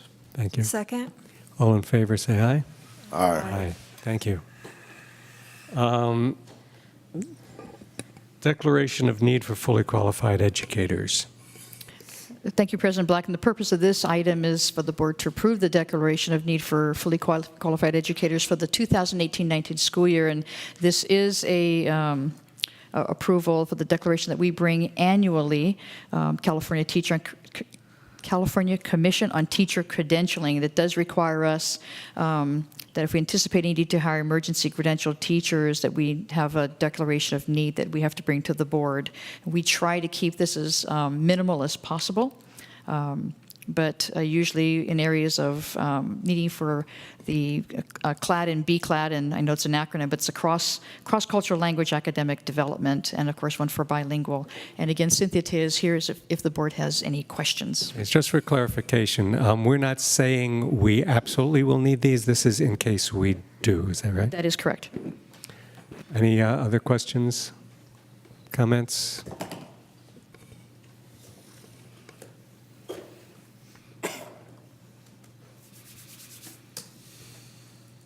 So the last part of the title says qualified educators, which I'm assuming the previous resolution, all those people were qualified too, or is this just teachers? Good question. Who exactly are these people? Because I just want to make a quick note. The last slide had paraeducators, and aren't we like begging people to be a paraeducator? So how could those people have getting or going to get any kind of notice at all? Yeah, I believe these are only certificated positions. Is that right? Yes, these are for certificated. Okay, so paraeducators are not included in this. Okay, but the previous one, it had them on there, but we're like begging, not really, but yes, it's hard to find. So it just seems, that may come up later. I'm just making an observation. Okay, thank you. The paraeducators that we are short on now and that we are trying to hire for are for special education paraeducators. The paraeducators on this list are not special education Right, paraeducators. we're not laying off any special ed paraeducators. Correct. Good, thank you. Good, so do we have a motion to approve the declaration of need for fully qualified educators? I make a motion to approve it. We have a second. Second. All in favor, say aye. Aye. Aye, thank you. Okay, I'm just going to note now it's 10 to 9. The meeting is scheduled to end at 9:05. I don't know that all of these remaining contracts will take as long as they're agendized for, but probably will need a little bit more than 10 minutes. Can we extend the meeting to say 9:15? Why don't we just say 9:30, and if we end early, we end early. I don't know. Okay, we can do that. So 9:30, is that agreed? Okay, thank you. All right, we have a job description for a product development assistant. Thank you, President Black. And again, the purpose for this item is for the board to consider approval of the job description for this our product development assistant. The Director of Human Resources, our chief business official, and representatives from SEIU met to develop this classification. As the central kitchen does continue to improve and expand, they want to be able to, keep pace with the changes, and this position was created to look at to fill multiple needs in the food services department. So there was a poll that was conducted by the Dining by Design project. And of course, one of the most requested changes was more variety in the food. So one of the goals for this is for this person to fill different positions, but to also look at the process to take a look at what we offer for our students. And the goal is to generate revenue so that students are actually eating the food that our food services department provides. This position would be to do a lot of the day-to-day operations, and the person would also be able to fill in any position should there be a need. And again, I've asked Cynthia Tia to be here in case there are any questions. Unfortunately, Clell Hoffman could not be here tonight. Otherwise, he would be here to answer questions as well. Okay. Do we have any questions on this job description? Kim? Yeah, I'm a little bit uncomfortable opening up a new position when food service is operating at a loss right now. Okay, so, go ahead. Yeah, I do understand that they have some money in savings, but it wouldn't take long to blow through that. And if there isn't a plan to close a different position in order to free up some money to fund this, then this would put them further into the red. Okay, so for clarification, I believe this is an internal hire. Is that person, is this an additional position, or is it a somebody getting a new title? Well, this will be posted internally, and we're hoping that an employee already with us will take the job, and that means that we won't necessarily backfill the other position.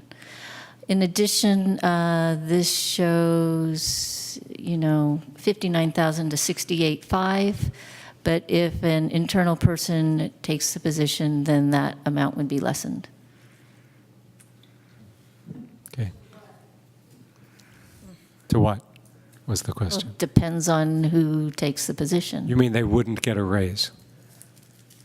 I'm not sure. You're saying someone in an existing position took this position, we wouldn't fill the other one. We'd net out spending a bit more probably. They wouldn't take it if it were a cheaper position. So it wouldn't be an increase in their budget by that amount? This whole amount? Right. Right. That's what you're saying. Okay. Jacob? There's nowhere in here where it says that we're not going to backfill that position. That's right. This is just a job description. Yeah, and I asked for a hiring freeze before, and people have asked for it, and just a few minutes ago, we just laid people off. So I'm not cool with this. Well, were the position to be proposed filled, the board would still have some comment on it. I absolutely appreciate the issue of revenues, et cetera. We've got Clell is supposed to address the board soon, right? Yes. There will be an upcoming report on the food programs. That is correct. I could understand the concern about filling the position as opposed to, say, approving the position. So. Right. So for clarification, in voting for this is a vote to approve a job description. Are we approving hiring this person, or are we just approving? The purpose of this is to approve the job description. Okay, but if a person is found to take this position, will that come back to the board as a separate item? It will come on the personnel assignment order. Will come on the personnel assignment order, so that would be the time to object. And I'd like to remind the board that this is not money from the general fund. This is the central kitchen fund. And his primary purpose, I believe, in doing this is to raise the revenue so that there would be no encroachment on the general fund. Right, okay, understood. Charlie? So I think I view this as a reorganization of the food services department. I think I'm comfortable with it as a reorganization. That is, though it's not specified that we would be net zero in terms of the positions, that seems to be the intent, that we need this job description to allow for a slightly different set of duties. I do concur with what both Jacob and Kim have said, that it's not comfortable taking on a new position with new costs, given the other challenges we have with our budget. I think we basically need to reiterate the principle that the food services program is an independent budget. Now, I realize it's not totally independent, because if it runs in the red, then we transfer money from the general fund to support it.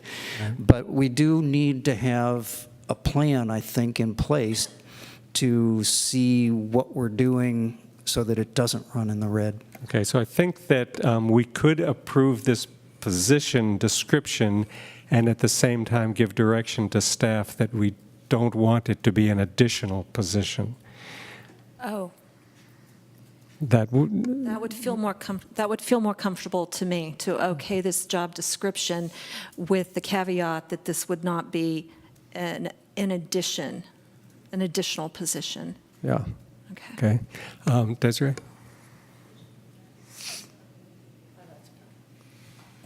Okay, so Chloe's not here. He doesn't like me anyways. And I say that because I actually had to file a complaint about the cafeteria at where my children go to school, because there is a clear issue that that the older kids are not being served enough food.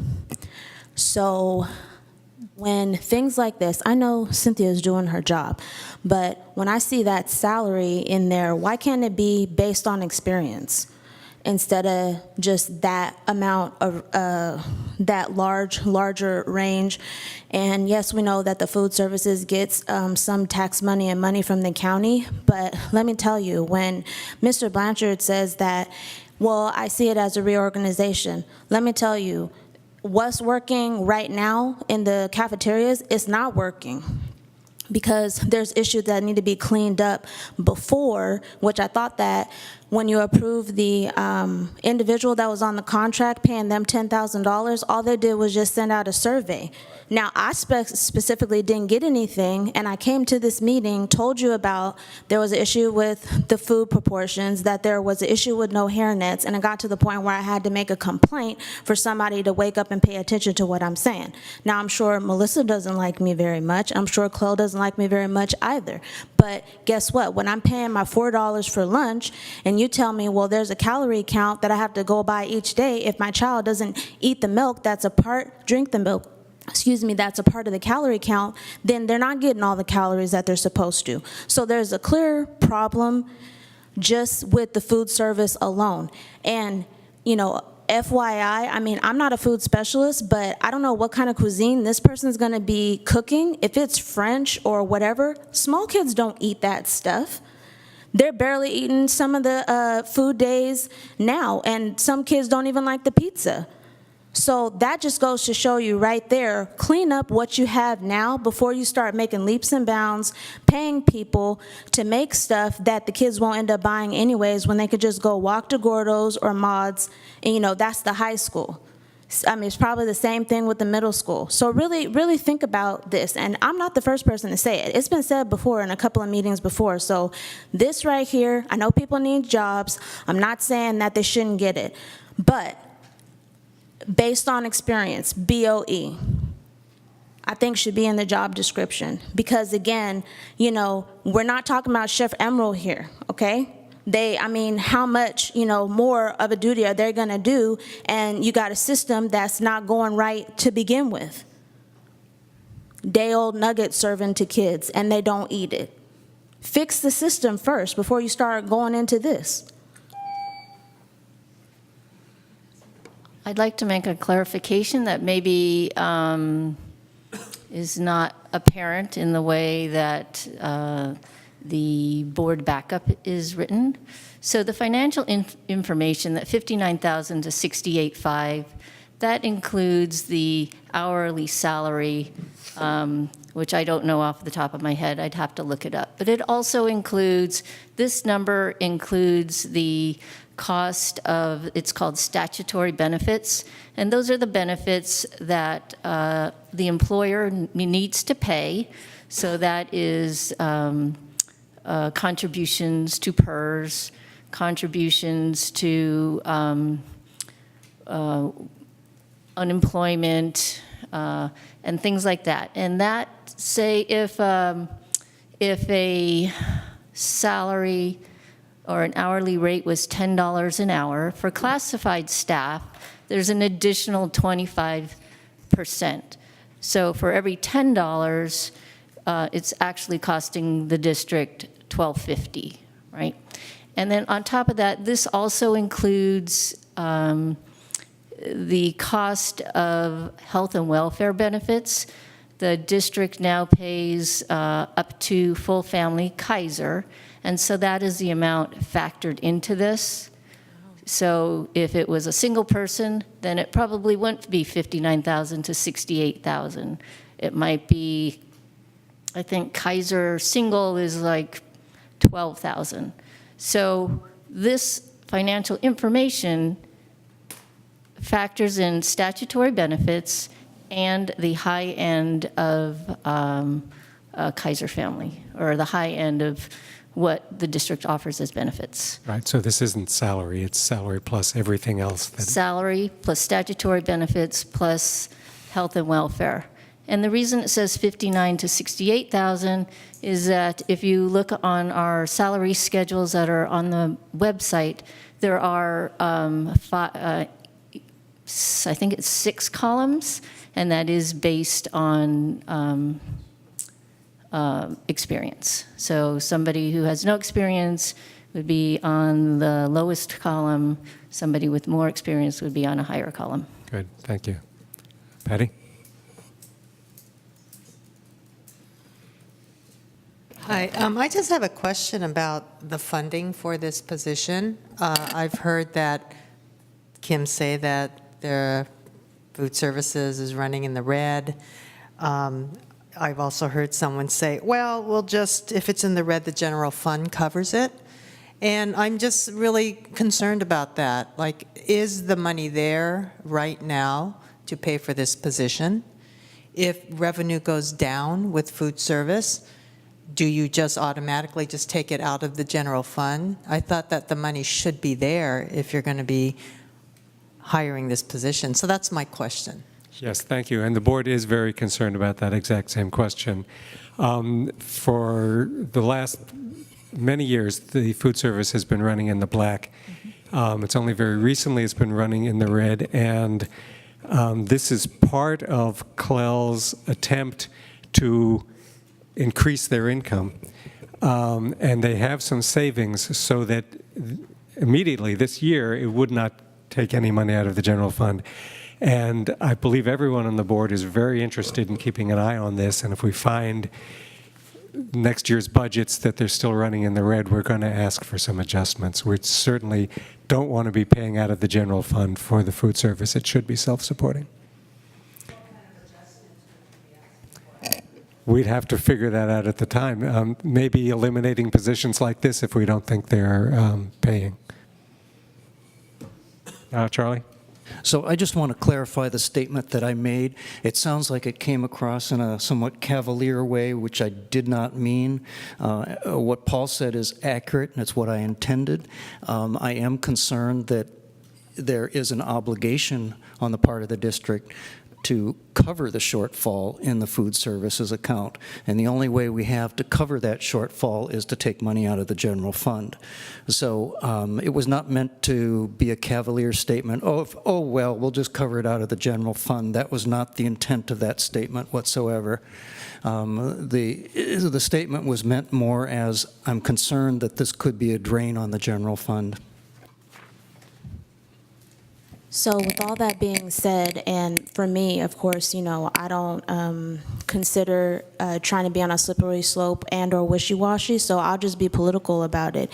If there's any issues with the food services, actually, additionally to what I already have told you, then you need to start from the director, which is Clell, and maybe he needs to take a reduction in what he's getting paid because he's supposed to be overseeing all this stuff. Now, if he needs a help or whatever it is, then fine. But, when it's already hard enough, the individuals that just come during lunchtime, they're getting like 10 or 12, dollars just for not even maybe an hour, trying to get the kids through the line and get their stuff paid. So they're almost actually just volunteering their time. But meanwhile, Clell, who knows what he's doing, So I think that you really need to look at it. I know that it's his program, and again, I'm not trying to roast him, but guess what? He's in the hot seat for me when it comes to this topic because I don't feel that he's living up to his obligations for this school district doing his freaking job. Thank you.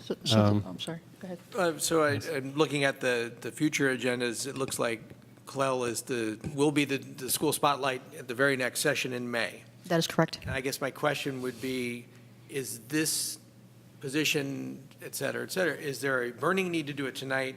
Could we bundle it next time and actually have Clell here to defend the position, even as we don't have to fill the position even after we approve it? It's a multi-stage thing. If we want to have a new position, if the district would like a new position, we have to approve it. Filling it is a discretionary thing that we sort of ultimately have a check off on. We can decide not to approve someone being hired sort of post facto. But it might be appropriate at our next session when Chloe will be here and presenting on things, including the survey that was done and whether or not that's had any impact on revenues, and raise this position reallocation then as well. Okay, so can this be put off till the next session? I think the decision to whether to fill the position or not could be put off. In terms of tonight, it's to approve the job description of itself, and I think, I can't remember if one of you had said earlier that the board can give direction to the staff that this not be an additional position. If the board approves the job description, does not mean that we have to necessarily immediately move forward with the filling of the position. So tonight it would be for the job description. I think it would be fine to wait until Clell can present at the next board meeting and then answer questions about the position itself and the funding. So this would be for the job description. And the job description was, my understanding is it was a collaborative effort with a representative from SEIU as well as you and Yes, we to worked agree with upon the job SEIU to develop the job description. But we can hold off on actually filling the position. Okay, Jacob? Yeah, I just have a quick question. If you could scroll up the screen just a little bit, Julie, if you wouldn't mind. Sorry, the other way. So these job descriptions, 1 through 17, if we don't hire for this position, who does this currently? So this person, If we don't approve this, all this stuff is being done by somebody right now, right? not all of it, no. Okay, could you point out what would be additional? Right, so While it's 11 through required? 17. 11 through 17 is added new. or is not being covered. Is that correct? Yes. So nobody does 12, nobody does taste testing with the staff? No. So we have to hire somebody else. That's what I don't, this is stuff that should be being done already. Fill in for various positions as needed. That's a 16. That's what Oh, you're right. substitutes That's are. correct. We do have, well, that's for substitutes. So we're going to hire a permanent substitute? I mean, We do have a permanent substitute, but there is a need for somebody to be able to cover absences. We have sometimes more absences than we do have permanent substitute. So the question, Ross's question, Val, was not whether Chloe could answer questions next time, but whether we actually need to approve this tonight. In terms of, do we need to approve this job description tonight? I don't think it is critical that we approve the job description tonight.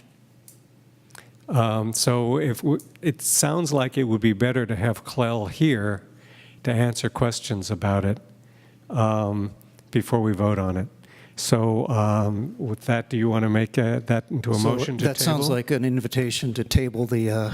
Right. I think we could take Ross's query as a motion to table. Then I'll second that. And Charlie will second that. So all in favor of tabling this till next meeting? Say aye. Aye. Aye. Jacob? Aye. Okay, thank you. Okay. Independent Contractor Services Agreement. Is that Wicht? Sarah White. White, okay. Okay, I would have to wait for it. I pushed the right button.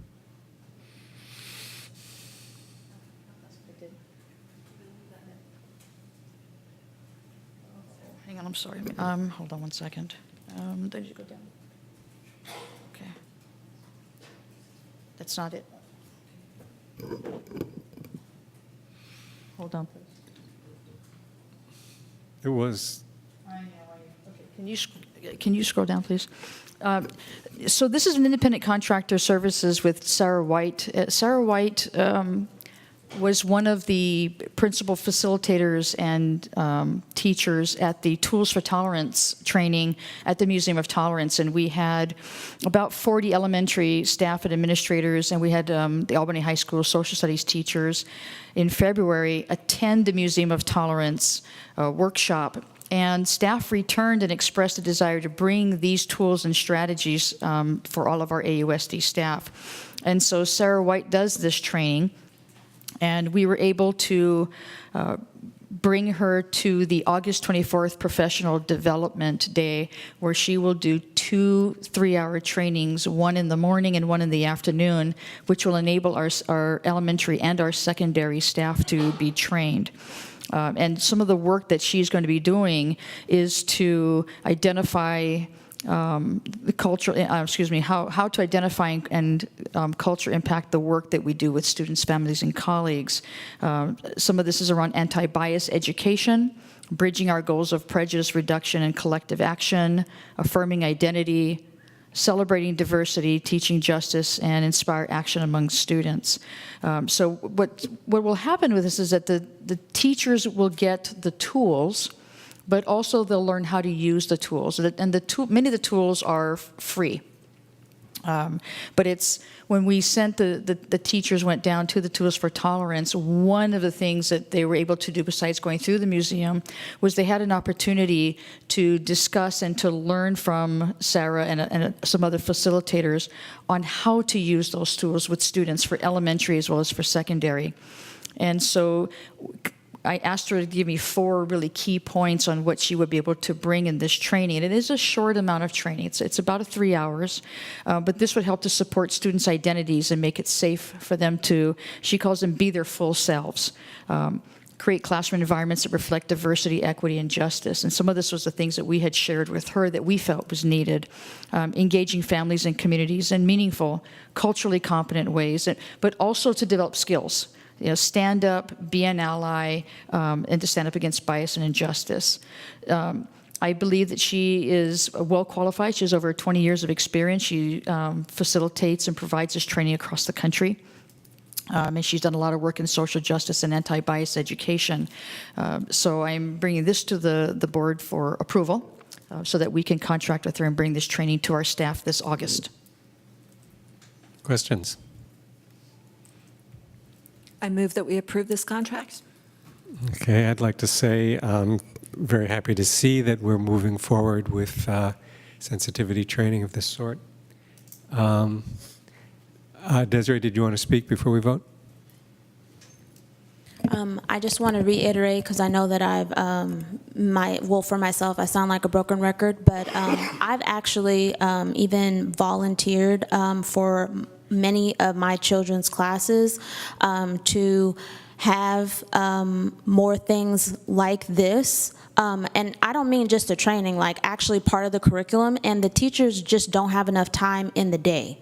So my worry is, and whoever wants to take notes on this, fine, is that you go to a training, you get your little certificate, and then you go back to the same old rigmarole with your curriculum because you don't have enough time in the day because you're trying to keep a schedule. So you can't, have aspects of certain part of the culture, like music. I even suggested that. Certain other little resources in a classroom that maybe they don't even have now, that through whatever they could, actually get. But if they do the training, it's great. But then how does that roll over to be applicable in the classroom when, especially for history, they're like, I just don't have enough time to get all into that. So if somebody part of this training, please figure out how, again, I'll reiterate, extra packets. If it's one more flyer with some information, that doesn't end up in the, trash receptacle, then fine. But I want it. And I'm sure there are other parents that want it too, but there's just not enough time. That's the feedback that I'm getting specifically from my teachers when it comes to my child's teacher, when it comes to this component of history. Perfect example.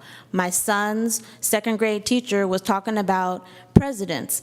I said, oh, did they mention that the presidents were slave owners? He didn't even know. And then he went back, and then they all had a discussion about that. Only 2 presidents didn't actually own slaves. And I'm wondering, why isn't that even taught at the second grade level? It's not a bad thing. You don't really go into the whole thing, but it's one of those things. It's so simple, but truth. But if we're going to start getting on this, then some of those truths have to be brought to light. And there has to be enough time, in a mannerism, right, for whatever school age appropriate to have that conversation. And I actually appreciate that you brought this up, because one of the some of the comments that I heard from staff as we were in the airport was, we have the tools, but what they're allowed to do is they learn how to use the tools. And so I actually agree with you. And one of the questions that I brought up with Sarah White was, I don't really believe in what I call kind of like shotgun training, where you bring in a trainer and then they just go away. In this case, the tools are there, and she's teaching teachers how to use these tools. And I don't know if we're able potentially to bring her back for a future staff development so that staff can, ask more questions and say, this is how we've done some of our lessons and we have some questions around this. But everybody that I talked to felt very excited about this type of training, as well as to have the amount of tools that are available. Thank you. Okay, so we have a motion. Do we have a second? Yeah, I'll second it. All in favor, say aye. Aye. Aye. Thank you. Resolution 2017-18-19, California Schools and Local Communities Funding Act. I'll make them. Okay, this is the one that I think I have on the screen. Go ahead. Well, no. There we go. So I have this on the screen. I'm going to switch to this. So if the board wants me to make some adjustments while we're here. So please bear with me for just a second. I'm looking at 2 different screens here, so if you don't mind, give me just a minute. Okay. So I want to start off by saying that this really started off as a labor of love with Kim Chertain. And I think it's important that we say that because Kim has really been such an advocate on our assembly bills to improve educational funding. But Prop 13, I think, can I honestly say, is your labor of love. And so I really appreciate that. So for Prop 13, it was passed in 1978. And this has now come back into the political spotlight, I will say, that we have chronic budget problems in the state of California. And I think President Black said this to begin with, that we are one of the largest nations in the world, and yet we have educational spending at the very, very bottom. So what this is really bringing to the board a resolution asking for the California Schools Local Communities Funding Act of 2018. And so we did pass closing the commercial property loop back in 2013, and I did attach it to the board backup so that you could see it. We're asking that this resolution include the restoration of over $11 billion a year in revenue for our schools. And we maybe would not have the issue that we did with having to go through an annual layoff of classified staff. So I don't know, if, Kim, if you want to add anything to this, and we can get to the resolution. No, not really. I think we owe it to students across the state to provide them a better education than we are right now. And our biggest hurdle is funding. Thanks, Ross. Well, this doesn't really address what the it is we're endorsing. We're endorsing a ballot referendum, right, that will be voted on by the citizens of the state. So this isn't, say, a particular piece of legislation. This isn't Senator whomever's bill. My understanding is that the plan now is to get that on the 2020 ballot. Yes. So basically, we're saying we're endorsing now the idea that this, and I absolutely agree, more money raised by fixing the problems that Prop 13 caused. Just FYI, this is now the organizers of it will try to get it on the 2020 ballot. So it's not something that's going to happen even this fall. Okay, so do we have a motion? Yeah, I'll do the motion, but just before that, I appreciate I was very short. I mentioned that in the past, short and sweet. I don't know more we need 15, 20 whereases, so I appreciate that. And I would like to make a motion for us to approve Resolution 2017-18-19. Thank you. I second. All in favor, say aye. Aye. Aye. Okay, amendment for design build services with Rodin Builders. Thank you. Need to extend it a little bit longer, Paul?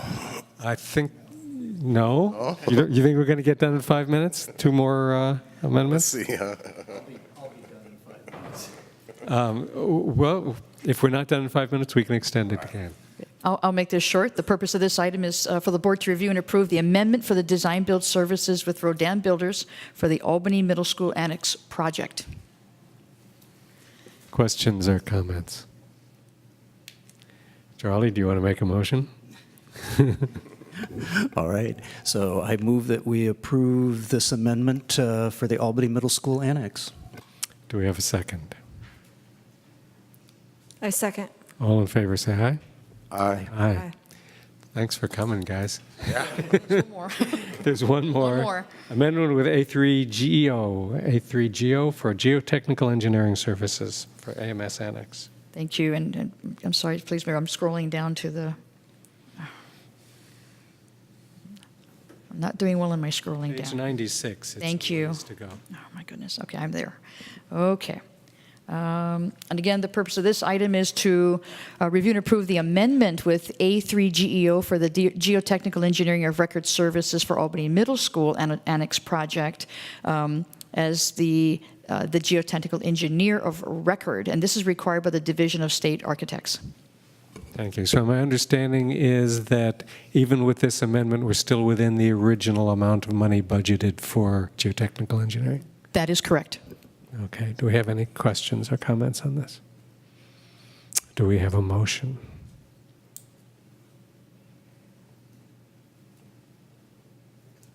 I'll move that we approve the amendment with A3GEO for geotechnical engineering services. Do we have a second? I'll second that.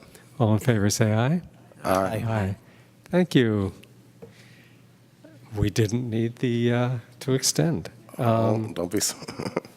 Matters We have introduced. Matters introduced by the board. So. I didn't have anything on my list. Well, there are at least two. There's a resolution that, on voting methods that we're going to bring back to the board.